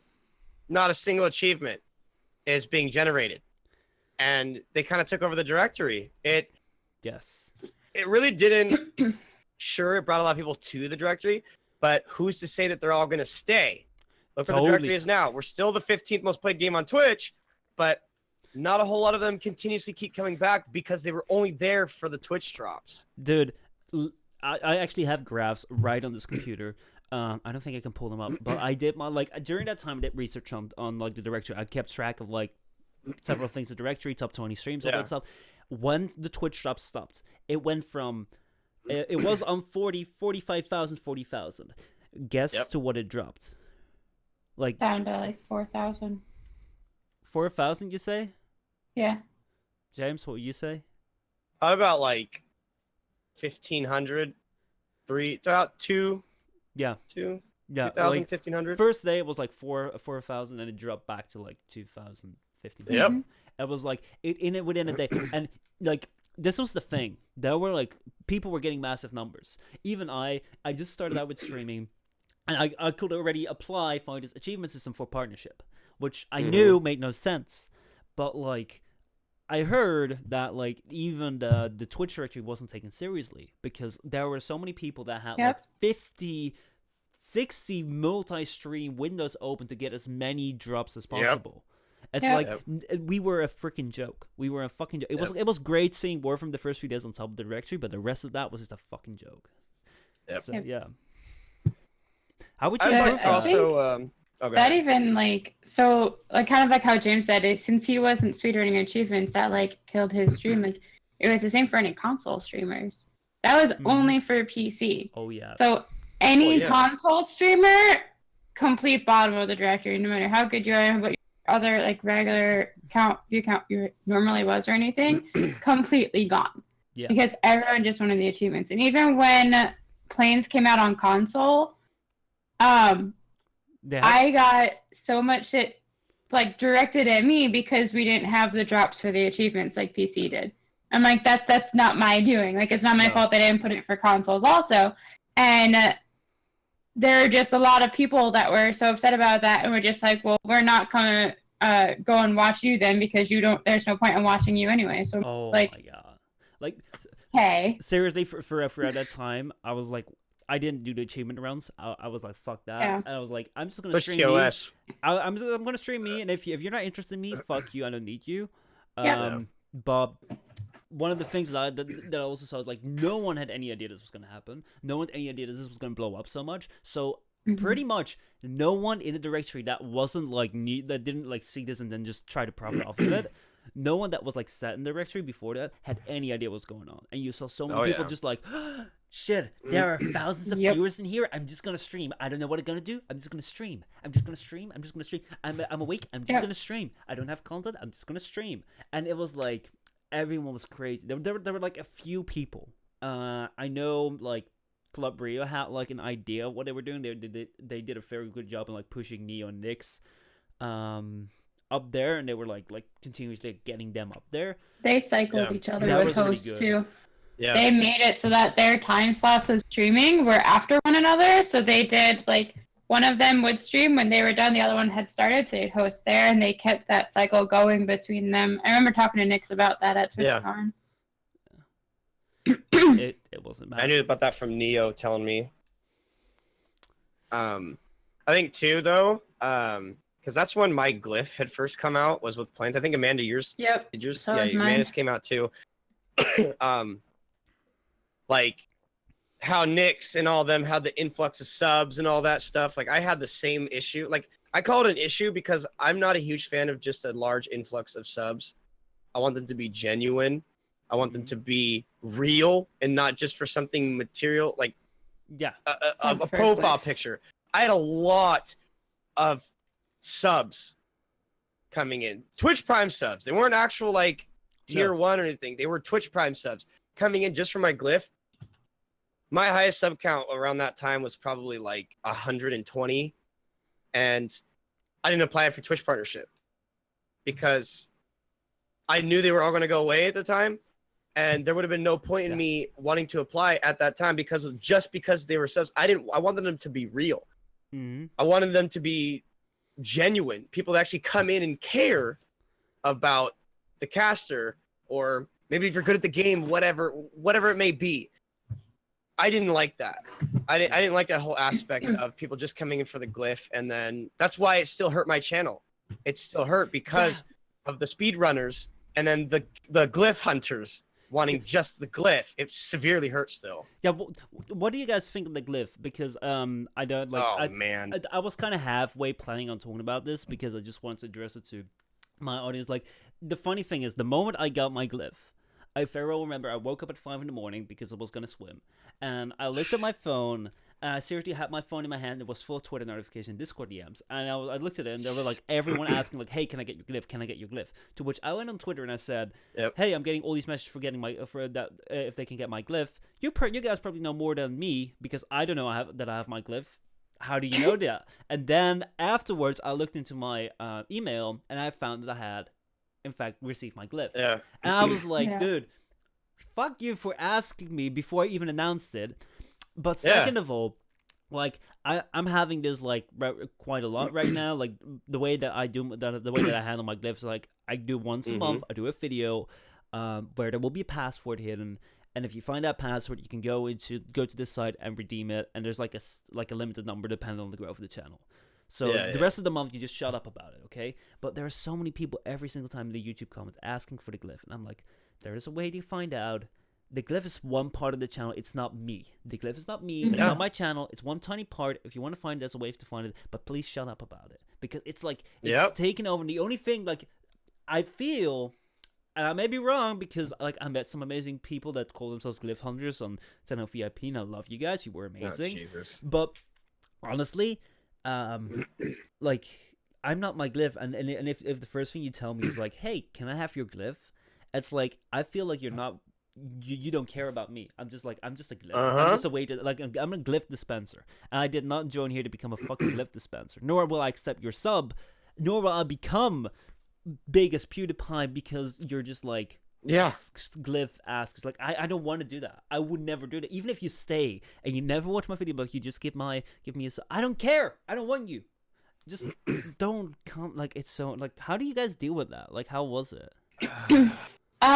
Well, see, that was kind of why I never had it, like, even like when we were planning for me to get my glyph, I always said it's not going to be a sub for a glyph.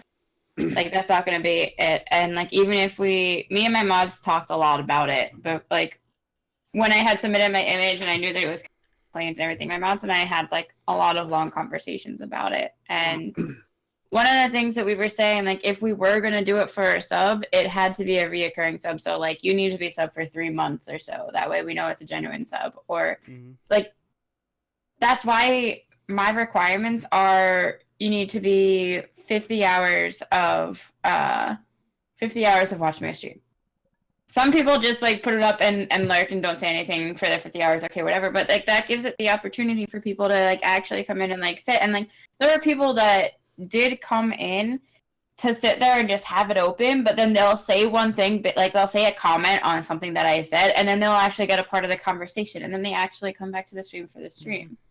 And I understand that like my streaming hours are really like limited for people that are in different countries, or like the people that work overnights or whatever it may be. So that's why I also have it that like be active in my Discord. If you can't make it to my stream, that's fine. You don't need to be in my stream to get it. Join my Discord, talk with us when we're talking. We talk all different times of the day. Yeah. Talk during the day with us, like when everyone's saying good morning, or talk about during the day, or post pictures in the fashion frame, or post songs up that you like, or like do whatever you want. Just be active. Get to know my community. That's how you get my glyph. Like, I think that's like, not that like it shouldn't be a sub for a glyph kind of thing, but I feel like you said, the glyphs are about us. The glyphs are there to represent the content creators, not just for you to grab and go away, like kind of thing. For me, what the glyph stands for, like the glyph is like part of customization, right? It's like it can it's something that shows you what you stand for. It's like, I love to wear like the glyphs of my friends because I know what these things stand for, and I like to wear them because I'm proud of them. And it's like, I would love to give it out to people that know what it stands for. And like the Fight a Partner program, I can get every single glyph out there, and I think we had like glyphs with day one access. But I don't care. If I don't know the person behind the glyph, I'm never gonna wear it. I'm never gonna put it up because it's just some pixels to me. I don't know. Like, what's the point of it? I'm never gonna wear it anyways. So, yeah. So, I have to say I am a glyph hunter of sorts as well. Oh like, my god. I do enjoy collecting all the different glyphs, and I go to YouTube videos to get glyphs like that, but I don't have people for it. And I like to, just like how I like people respect my roles, I respect their roles for however they give out their glyph. So I always look, and I actually use Starkiller's guide and see like, what are the ways to get this person's glyph? Okay, I need to have that many hours in their stream. I'm going to go and talk on their stream and make friends with them. I'm going to meet this person. I haven't talked to this person yet. Let me go meet them. Let me go make friends with them and everything like that. And like that's what I tend to do a lot for it. And like you said, as partners, we can get every single glyph there is. But the reason I like doing that is that like it gives me the opportunity to actually know where the glyphs are coming from. That way, like, because I display all mine in the front of my ship, so every single time I go up to navigation, you see all of the glyphs. So if someone asks, "Oh, what's that one with the wings, the Warframe with the wings?" I can go over and say, "Oh, that's Vernox glyph." I can go over and say, "Oh, that's Shoals glyph. Oh, that's Sherpa's glyph. Oh, that's like whoever's glyph that it is." I can say whose they are and where you can get them. I can shout them out because I know them. Yeah. I know the names for all of them. I know like what YouTuber it came from, kind of thing. So I think that's how it should be. It shouldn't be like, oh, I'm going to be a glyph hunter. I'm going to collect all of these, but I'm not going to know a single one of them. Yeah. I don't know. That's my opinion, but James? I think glyphs are supposed to be a symbol for that content creator. So, like you said, Michelle, when you put on another content creator's glyph because appreciate where they've gone, things like that, you're proud of them. That I agree with. People are misunderstanding, and they don't care. They really don't care. They're misunderstanding the whole point of what it is to have a glyph. When you're repping someone's glyph, you're showing them appreciation, like you said, like you work because you're proud of them. Well, when you give a glyph out, are they really gonna appreciate you, or are they gonna appreciate that they got another Warframe Partners glyph? It's like it feels nice because when people come back to me and say, "Hey, I actually saw somebody wearing your glyph, and they directed me here." It's like, hell yeah! Hopefully they weren't toxic, because somebody puts on your glyph, they could be the biggest asshole, and you don't even know it. They could be the nicest person in your chat, and then they go off into the game somewhere, or whatever platform you gave it to, whether it be PS4, Xbox, whatever, and they could be incredibly toxic, and then it gets back to you. When you wear a partner's glyph, you're pretty much representing their community and what they stand for. Well, if I'm not a toxic person, which, well, not like a question or anything, but I'm not a toxic person. And if they have my glyph on, then that person's being toxic. It's gonna get back to me, and it's like, I'm not that person. Like that's not me. I'm not toxic at all. Hang out with me, and you'll get to understand and know who I am. I think people are not seeing the big picture. They need to understand that. Like I've actually been harassed. Let's see. Give me glyph or crasher Discord. Somebody actually Really? threatened to crash my Discord. I laughed my ass off to that guy on stream. Like, dude, you're fucking stupid. I What said that the to him. Like, dude, fuck, you're dumb. dude? Yeah. That is insane. Yeah, this all happened in the same day, by the way. So the What? last day of raids, okay?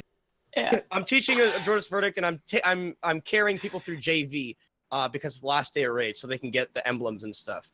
Well, this guy comes in. All right, says, "Give me glyph." I'm like, "All right, man, you're gonna have to be patient." My mods are even telling him, "Hey, be patient, please." Says again, "Give me glyph now." I'm like, "All right, dude." So he got purged by a mod for 1 second. He got completely just purged. And mod's like, "Hey, relax. He'll do a glyph away. Do a glyph away soon." Well, when somebody brings it up, I delay it. So brought it up again. "Give me glyph or I'll crash your Discord." I'm like, I looked at chat. I'm like, what school did you go to? Did you finish school? Did you go? You're dumb. Literally, that's what I said to him. You're stupid. Like, get out of here. So one of my mods banned him. Like, if you're gonna treat me with disrespect, I'm gonna treat you with disrespect. I was nice to you. I was nice. Another guy comes in the same day. That raid. This guy earlier called me a dick streamer. This is all on the same day earlier. Before the whole Crasher Discord thing. Guy comes in and is like, "Hey, give me your glyph now." I'm like, "Dude, I appreciate you wanting the glyph. Like, if you like it, whatever, that's cool. But you're gonna have to patiently wait." Like, I'm nice at first. I'm very kind and respectful. He says it again. "Give me glyph now." "Sorry, but you're gonna have to wait again." Mod purges him. So he calls me a dick streamer. Mod bans him for 10 minutes. It wasn't a permanent ban. It was 10 minutes. 10-minute ban. Guy comes back a couple hours later. "Sorry, I want to apologize for earlier. I also did make a forum post about you on the Warframe forums, and I got it deleted." I'm like, nice. You went on the Warframe forums Danielle, and talked shit about anyone out there about me. on the forums. Thank you so much for removing that.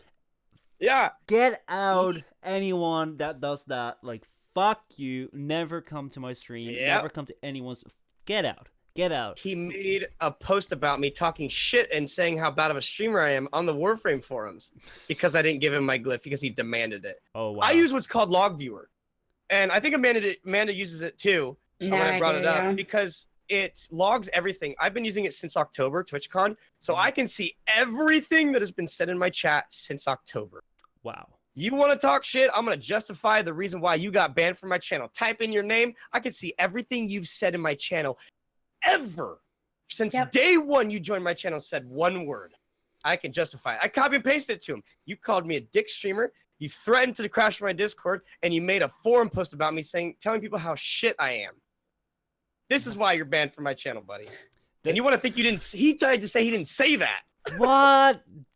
He tried to say he didn't say Get that. out. Oh my god. And then another guy come in and say, "Oh, I can provide better content to your viewers." No. And that guy tried to tell me he didn't say that. Oh, I pulled it up, copy and pasted it to him. Get the hell out of here. Yeah.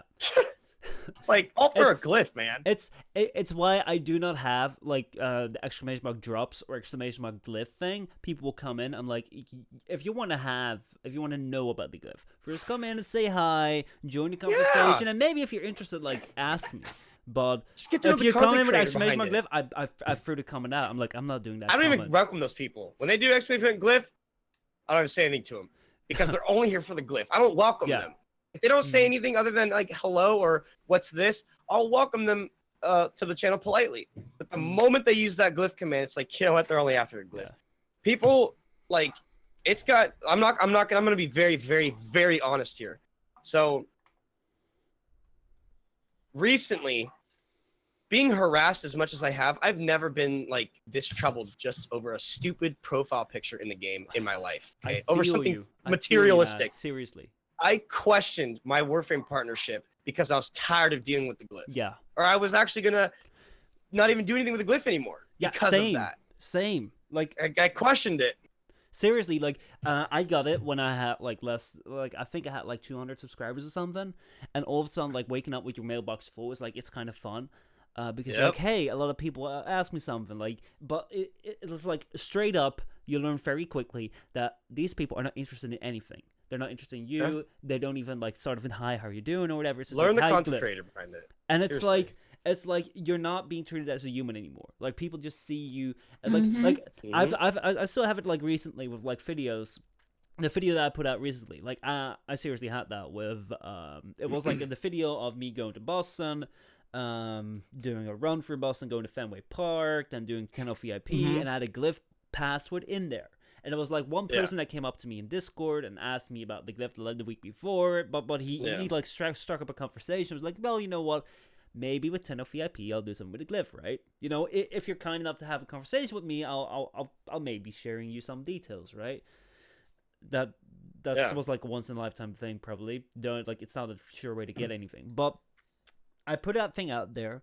People actually caught wind that there was a glyph in there, and instead of like there are like a few people commenting on like saying, "Oh, nice video," or talking about the video, but most of the people just come in and say, "Where's the glyph? I can't find the glyph. What's the glyph code? Did you find the glyph code?" And it's like, so I could have also just like Ridiculous. I could have just come in, not gone to Boston, just uploaded a 3-minute video of just glyph codes passing by on the screen, and you guys would have been more satisfied with that than me making that video where I tried my best and making something nice. Exactly. Get out, okay? Like, I love the glyph that D gave me the opportunity that I can give it to the people that care, but like, you know, it's so, it's just like, all right, you put in a lot of effort, fuck it, like we don't care, just put in codes. I think the partnership program needs to be completely reworked. Well, The way you get in. I don't know, like, you know, we had the universal code thing, and there are some people that man. requested that. I'm gonna say it right here. I'm never gonna do that. Even if I hit 1,000, 100,000, 1 million, like seriously. My reason for that, if you want to know, and you can clip that and you can play it back to me, you can put it on Reddit or wherever. Like seriously, let me just tell you right here. The glyph is something that stands for the channel. It's something that relates to me, my community. Yep. If you don't know about me, if you don't know about my community, the glyph is not for you. And I don't want you to wear it. I don't want you to have it. If you want it, be invested in the community, because otherwise that thing means nothing. Not to you, not to anyone. And as you said, James, you people can go out and pretend to be part of the community. Go be toxic. I'm not doing that. I'm not doing that. It just takes away the soul of it. Yeah, go ahead. Oh, go ahead. Okay, no. Oh, but what I just wanted to say, this is something that I've spoken about before, including people like Rob, and Rob can attest to this. Yeah. If there would be any moment in time where DE would force us all or tell us all to, like, every single partner will have a universal code and we can't reverse that, I will take my glyph away. If there would be a universal code for every partner, and we'll have to get rid of the codes, and everyone will have a universal. I'm going to take my glyph away. I'm sorry, that's not what's meant for. And then defeats its purpose. So yeah, I'm okay with not having a glyph. Same. Like, it doesn't affect my life, but it affects how I feel starting up my stream when I get fucking harassed. Oh yeah. It's unbelievable how people need to realize how that can actually affect somebody. Like, the glyph should not symbolize it. It shouldn't be it's not a symbol of power. It doesn't give you anything special in game. It doesn't give you anything special at all. No benefit. It's just a profile picture symbolizing, hey, there are Warframe content creators that are partnered that create content for the game and have this special glyph. And people seem to think, oh, I'm just going to get all these glyphs and not have to worry about it. It's like the way people get my glyph, I force people to be active chatters. If you're not an active chatter, you ain't going to get my glyph. I do glyph giveaways probably every couple hours, and I only stream about 9 hours a day. So there's probably going to probably be about 3 glyph giveaways in my stream. Sometimes I even forget, and I don't even go glyph giveaway at all at that stream. I'll totally forget. Or like, I'll start up a giveaway and completely forget that it's even there. And then at the end of the day, someone's like, when I end my stream, someone's like, did you forget? Did you do the glyph giveaway? I'm like, oh, fuck, I forgot. and it's been 6 hours by the time I opened it. But it's like, if you're an active chatter in my chat, and you win a glyph giveaway, well, there you go. Might take you a week to be acknowledged that you're active in my chat. Then you But get a you'll glyph. get it. Like it's not that hard. Yeah, you'll get it in time. Like Just seriously, I learn got the content creator, who Yeah. they are, and what kind of person they're behind the glyph. Because then they could be the most toxic human being you've ever met. You get their glyph, you don't even know that side of them. They could be a total asshole content creator, but you don't know that. Yeah. But you're promoting them, that sort of thing. Anyway, I've gotten to the point where I have like a copy paste on a notepad on my phone that just because of how many messages I get between the Twitter and Discord and everything, that like I got so tired of like typing it out all the time. I have like a copy and paste on a notepad that says, "Hi there, glad you're interested in my glyph. These are the way to get it. 1, 2, 3, 4." Because like the ways to get it for me, like I have be active in Discord, 50 hours in stream. I also have it in there that if you find one of my mods randomly engaged. So like, and it's happened 3 times now that one of my Xbox mods was found, and like someone, and they were on the recent players list, and like they said, "Oh wait, like I just realized you're one of Adelfos' mods. Like this is kind of starting you in game. Like we just played a game together and everything." Okay, cool. You recognize that was one of my mods. mm-hmm. Like that means that you know my community, you know like what my mods are and everything like that. And then gifting James and Wukong. Like, and that becomes something that's fun with it, because even if people choose to do that, like all of the people that have chosen to go that way for my glyph still show up to my stream. Nice. That's so because fun. They found it as funny. They wanted to know why it was going, so we explained it, and they're like, "That's pretty cool." So, and then they come back. Yeah. So like, what's, I just copy and paste that to everyone now. What's up with you and Wukong then? Oh my god. He hates Wukong. I just don't like. I don't quote hate him.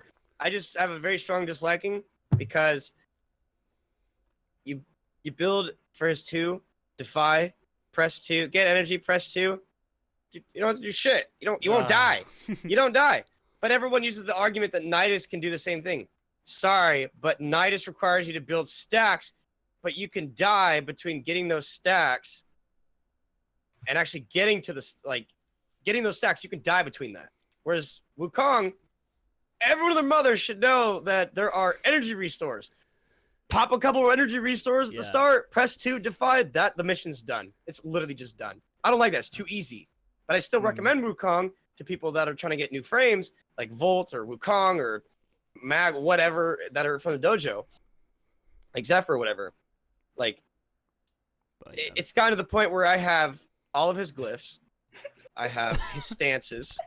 I have, I think I have like 34, I think I have 35 now, or 34, 34 Wukongs, actual Wukongs. Oh, wow. He's one of the more expensive frames, too. Jeez. I have someone that dedicates themselves to sending me Wukongs. I think he sent me 12 in one day. What? Yeah, that's like 265 plat of Wukong. 215, I think. Yeah. And like I have his helmets, his glyphs, his stances. I have like 300 something Wukong noggles. Oh my god. Like 34 actual Wukongs. I was forced to make what are those little statue things you can place around your landing craft? Not the noggles, Articula. but Articulas. Yeah, I have like 50 Articulas that I have to put Wukongs on, but I don't have any more space in my damn landing craft. Oh my Literally god. riddled with Wukong noggles. Oh my god, that is so They take beautiful. up, I think they take up 12 capacity every noggle. And Articulas, I think, is like 100. That's just It's like, I don't have enough room. That's why I don't like him. He's just too easy for me. He's just way too easy to not die. I'm so happy wanna have that a you challenge. passed me on Volt. I'm so happy. She doesn't like Volt. Oh. Yeah. I was like let's just jump into the next thing. Because this is one of the segments where I wanted to go and talk about some Twitch clips and explain that Twitch clip. Oh boy. I'm gonna call it explain Twitch that clips? Twitch clip. Twitch clips. Twitch oh my clips? god. Oh, So because there- there's one of fucking. And I was making a here. Volt. This Oh, was titled "Better Not Be a Fault," and I was wondering like, what's going on with the fault right here? So this is a clip right here, and you're getting a gift. And it's well, let's just watch it. From Caveman. There not be a fucking vault. Better not be a fucking fall. Take this puppy.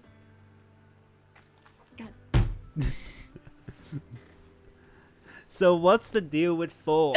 Why you hate Full? She doesn't. She can't control his speed. That's why she doesn't like him. Okay. She's not very here's- coordinated with the here's- speed. That's why she doesn't like him. Just something. Look at her. She Yes. can't even talk. She knows I'm right. Her face. Okay. He is right. I don't like the speed. I've tried so hard to back roll and back jump out of the speed on the Xbox, and I literally cannot do it. But I'm so bad with speed. Like, if you give me Volt speed, I'll literally run into every single wall, every single box. Even on planes, I'm running into the rocks. Wow. Like, Yay. can't do it. But I don't know. I started with Volt too, and even like before all of that with the speed, like Volt was my starter frame.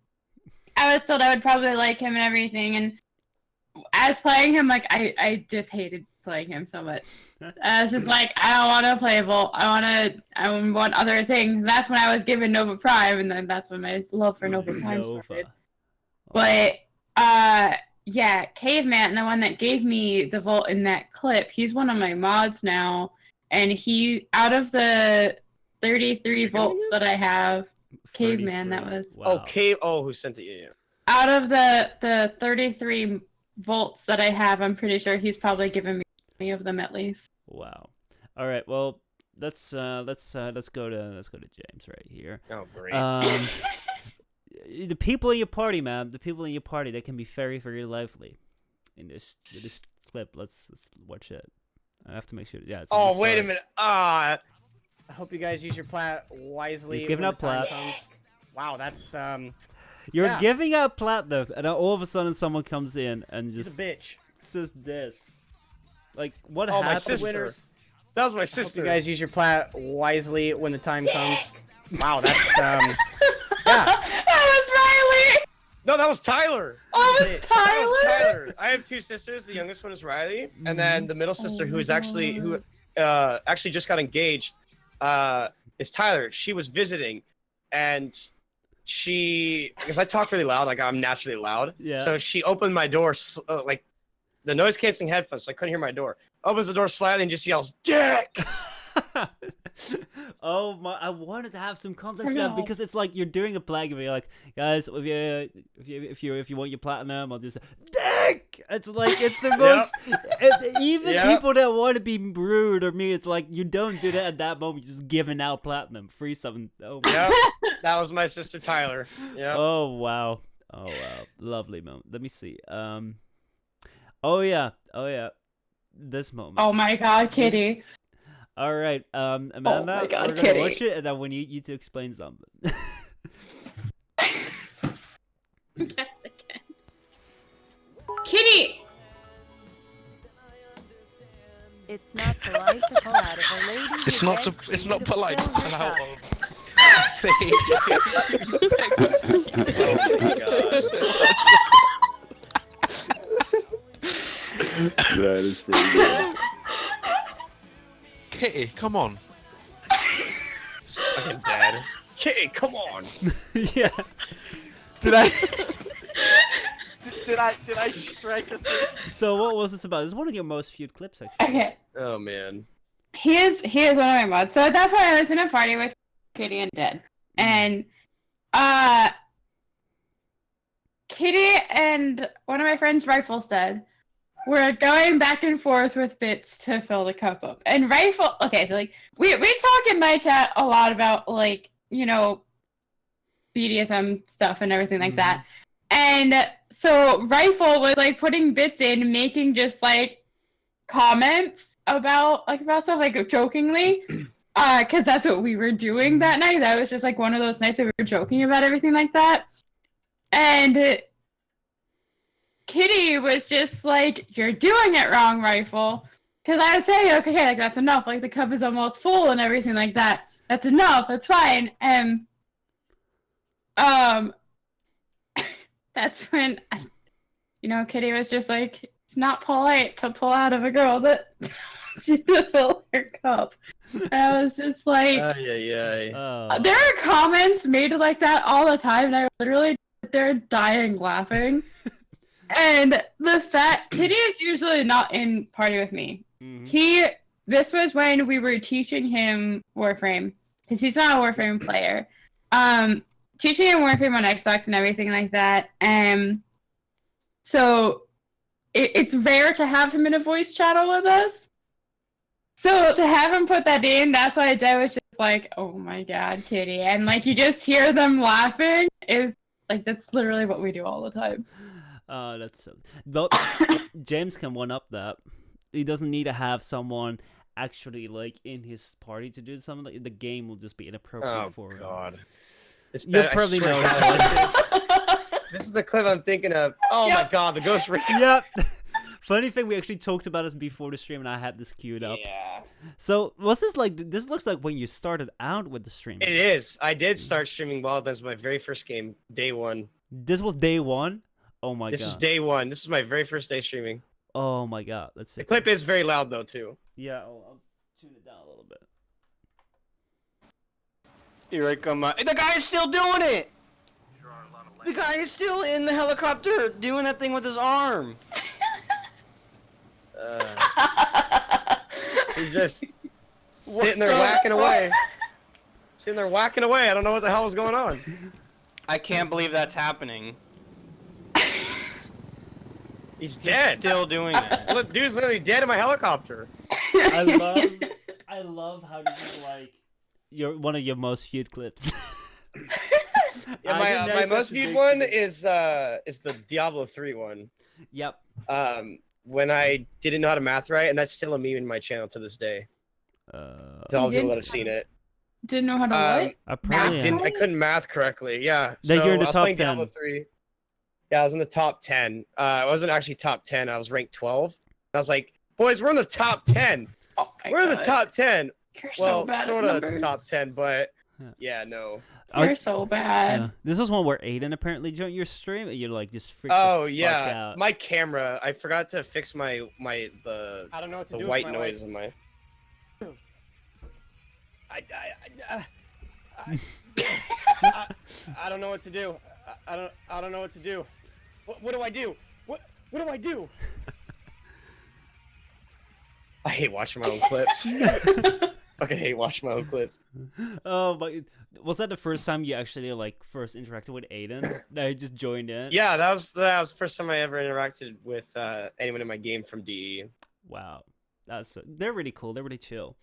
Anyway, Yeah. I think it's about time for us to go and take a look at chat. If there are any questions in chat, any fan questions, that you can put them in chat right now. We'll go and answer them.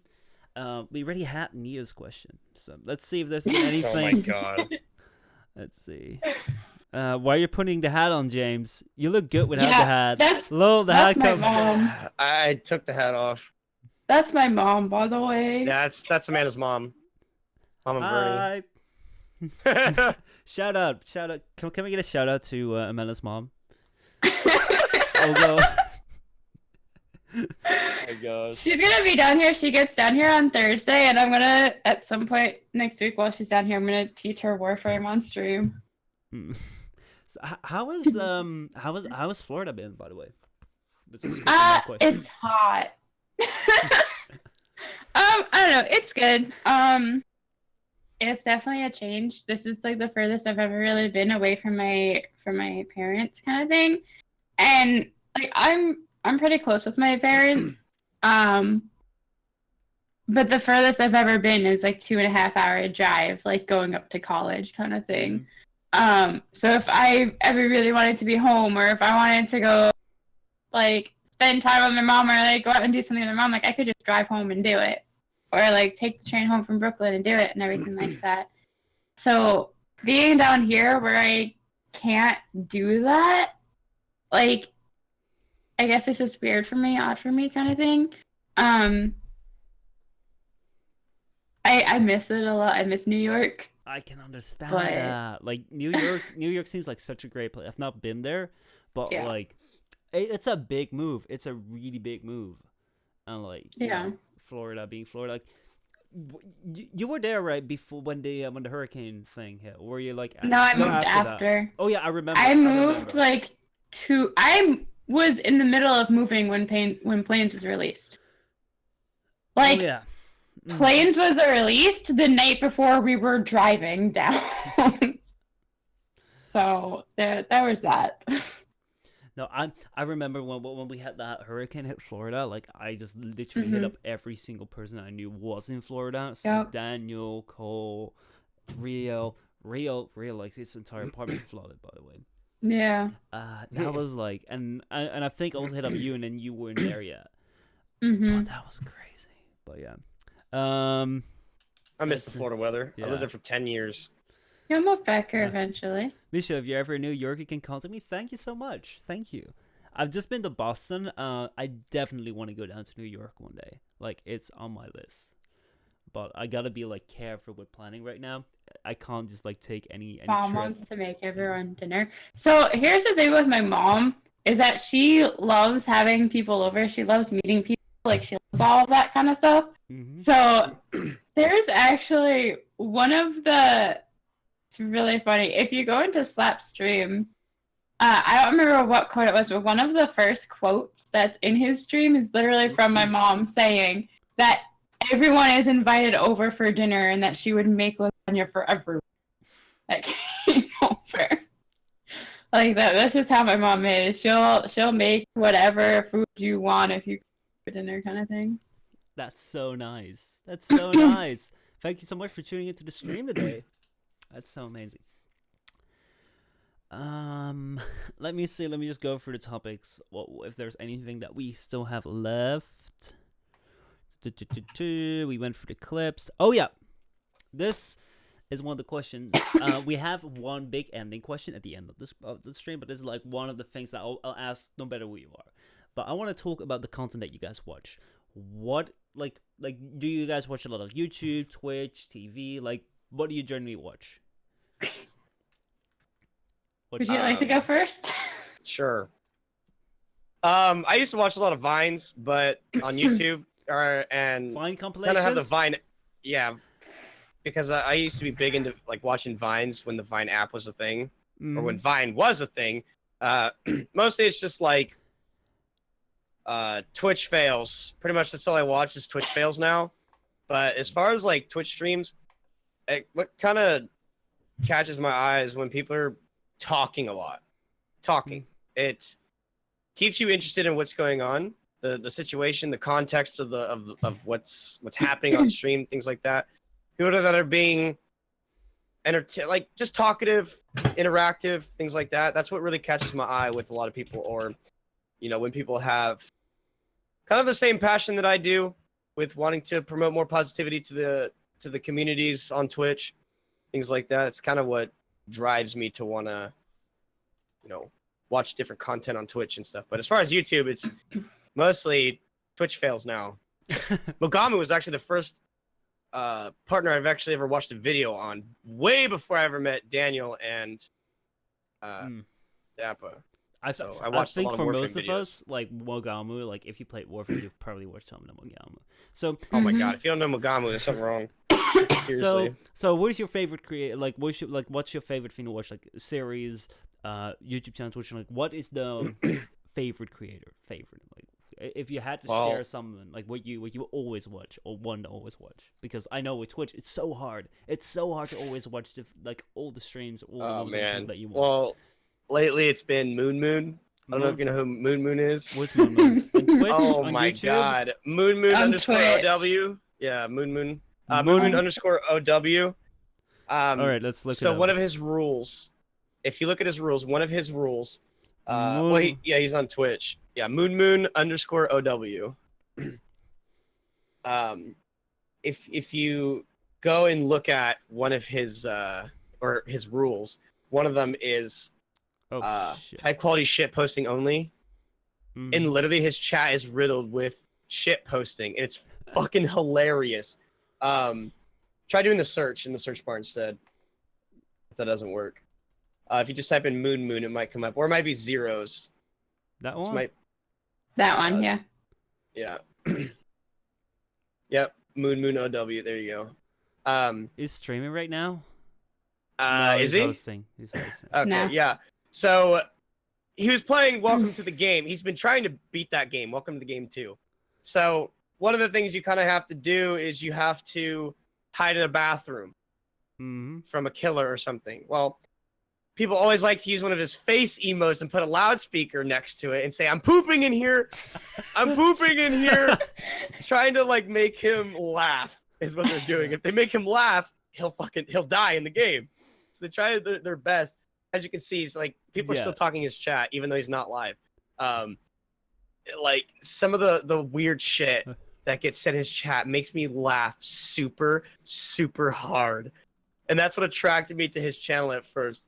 Like, I don't know if anyone can talk, but see it right there, the 8 and then the equal signs and then his face. Oh shit! I'm not logged in. I'm not logged in. I thought I was logged in. No, I was like, maybe I can send some. No, but that's amazing. That's so cool. His chat is to the point to where when he hosts somebody, he has to take 10 minutes before he ends stream when he goes to host somebody to explain to his chat. So guys, I'm gonna host somebody, all right? We're gonna host somebody. Something rarely we don't do is we're gonna host somebody. So what I want you guys to do is, guys, I really fucking want you to be respectful. He talks shit to his chat. He tells them to shut the fuck up all the time, and it's great. He takes 10 minutes out of his ending stream. Say, guys, please be respectful, and don't be a fucking dick. Be respectful. If you watch one of his last VODs, he'll say stuff like that to his chat, and then he hosts them. He actually gets people that says, you know, if everybody on Twitch, a lot of people are leveling, but every time somebody from your chat comes in, they're completely toxic. Why are they even your subs? Sort of thing. That's copy pasta that's on Google, because those are the things that people say about his chat. That he has copy pasta about that. It's great. And people copy and paste it all the fucking time in his chat. That's why I like Moon. I watch him a lot. Yeah. Amanda, what are your what do you watch? Do you watch like TV series, YouTube, Twitch? I watch a bunch of TV online. Which I need to get caught up on. I watch like the DC shows a lot. So Arrow, Flash, Supergirl, and Legends of Tomorrow I watch. I watch anime occasionally and like scroll through Netflix, find anime to watch on Netflix and everything. I make James watch movies with me. Like we just got through the past like week. We've watched Doctor Strange, Guardians 2, Thor Ragnarok. So we're doing that, but yeah, I don't force people to watch things. What we do a lot of times whenever I'm just like, oh, you've never seen this? We should go watch it in a rabbit. Oh, yeah. And so when someone says they've never seen Pokemon, or someone says they've never seen anything about Harry Potter, I'm like, we're gonna go watch that. We're gonna go have a Harry Potter marathon one weekend and watch all 8 films over 2 days. But no, most of it's really at this point. I'll go into Twitch and I'm still really good at having like 6 different Twitch chats open. That's and, so like, crazy. Like I never talking keep up with everyone at the same time. Well, from when I used to mod, I would be modding for people at the same time, kind of thing. You know, I'd be like doing all of that. And so like I still do that, and I'll have like a bunch of streams up like on this monitor while I'm watching Netflix on this monitor, and like doing both, and still playing a game on my TV. I'll be doing like everything at once, kind of thing. So, I mean, I really watch all that stuff. And any specific creator that you wish to give a shout out to? You're like, they're so good on YouTube. Creators. Honestly, I think Michel is one of the people that I sit in a lot, and like even if I lurk, if he's streaming, I usually always have, and like I'll say a few things, so then I'll just hang out there just because I love Michel. Michel was another person that like I was really good friends with beforehand, And so like meeting him at TennoCon and like seeing him again at TwitchCon and everything, like kind of like heightened that a lot. But yeah. So I watch Show a lot. Whenever Grace is on, I usually have him on. And I mean, I usually just like I'll go through who I'm following and I'll like open up 6 tabs, and then I'll like be in all of their chats, and then as soon as one of them ends, or like when it's slowing down a little bit or whatever, I'll like open up another one. Like I'll go lower down on the following list and just open up a whole bunch more. Like there's like earlier today, for example, before we started this, I had 9 tabs open. Twitch chats That is sitting in. That's including modding in one of them. So like I had like all of them open, and they're just on different tabs on my browser. I'm known to have a lot of tabs open, whether it's Twitch or not. And I get yelled at for it all the time. Like even right now, I only have your Twitch up. I have the rabbit, and I have 1, 2, 3, 4, 5, 6, 7, 8, 9 other tabs up right now. That is crazy. That's absolutely. Like, how do you keep? I don't know how do you keep track. I have no idea. Well, okay. So here's what they are, right? One is a Excel sheet that I have that has like the MR stuff I'm missing on Xbox, like borrows full inventory for me to know what I need to get for like when he comes and everything. Second tab is my glyph Excel sheet. Third and fourth tabs are 2 different perler bead designs that I want to like work with and kind of like fix up a bit. Fifth tab is the recipe. Sixth tab is information about Food Wars. Next tab is stuff about like one of the places that are at City Walk. It's like their like information page kind of thing. And then I have the rabbit, and then I have your stream. That's crazy. All right. Yeah. I want to go to the final part of the stream now. This is going to be a question. You're going to be the first I'm going to ask. So, but this is going to be a question for every single one that joins the podcast. So, do you have a story of like something that happened, maybe for your creative career, for your Twitch or YouTube career, or outside of it? Do you have a story that your high school self will be so proud to brag about to everyone? So something that happened. Is there something specific? Being a better person? Jesus. Good Lord. My high school self. I mean, I'm a lot different than I was in high school. Yeah, but like, you know, something that happened that you'd be like, oh my god, I maybe like I just got partnered. Like that's something that like 50-year-old you would be like, yes, and you tell everyone. Now I mean, yeah, but you know, or you went to a con or whatever. I think moving to Florida. Moving to Florida would be something. Because I mean, like I moved to Florida but I've always had a lot of like issues with my sister. Me and her never really ever got along. And like we'd get along for a little bit, and then it all go downhill again and everything. And when I was in high school, we weren't really talking all that much. And she lives at home, so it's like she's 7 years older than me. So like we have quite like an age difference too, and that's kind of like why we weren't really like close when we were younger, kind of thing. But I think throughout high school and even like throughout high school, I was compared a lot to her. I think by a lot of my teachers, because a lot of my teachers knew her.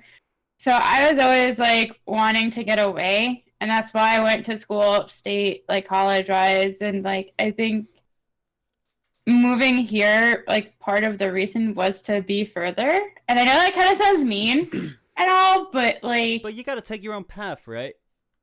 Right. That's very important. You got to be you, and like being compared to someone the entire time. Right. It's kind of. And I think me moving would make my high school self really proud of myself to like kind of branch off and not be like completely sheltered and not be compared to someone the entire time, like not have that. And granted, like I wasn't compared to her by like my parents at all. It was really like just in school, like that's how I felt, because like my band teachers, my sister was in band and marching band and everything that I was into and went on some, so she had all of those teachers that I had. My English teachers all had her. Some of my math teachers had her and everything like that. So, like, I think since high school, me kind of branching off and like me making this big move to Florida is like probably the biggest thing that my high school self would be proud of.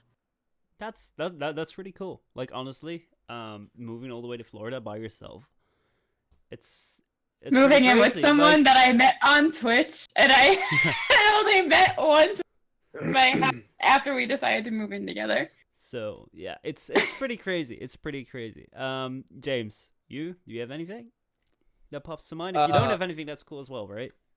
I blanked out. What was the question again? If your high school self would be proud of. Yeah, Oh, okay. something. A story, something that happened. Honestly, like the Twitch partnership came later. That was a goal I set after I had wanted to start streaming. But something I'd probably tell my high school self was to start paying more attention to the kind of person that I was at that time, and to focus more on putting my life forward rather than waiting until like almost 6 years after high school to figure it all out. And what's something amazing that you would like tell him? Like, hey, dude, this Like, is gonna dude, happen. This is gonna happen that you'll love. You're gonna get to stream on Twitch, become partnered, get an amazing girlfriend, and you're set, buddy. That is so cool. That is so cool, guys. We've been going for quite some time. I want to thank you both so much. Thank you so much for coming on today. It's been so amazing. There were some topics that I left out. We were gonna talk about Logan Paul, but who knows? We'll save that for another stream, right? We don't want to put everything in there. But guys, please, if you don't do it yet, please make sure that you follow Adelfos Selene on Twitch and Twitter. You can find her handle right here. And of course, James, CrazyBikerDude. You're across everywhere, like YouTube, Twitch, and Twitter, the same name, right? They're all like, the same, yeah. Like, Amanda, I know that you have like the underscore.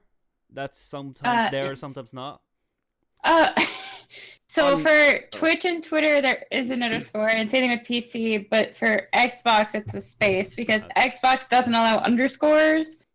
PC doesn't allow spaces. So kind of both. All right. Well, guys, thank you so much. And with that, I'd say have a nice week, and we'll see you all later. Bye.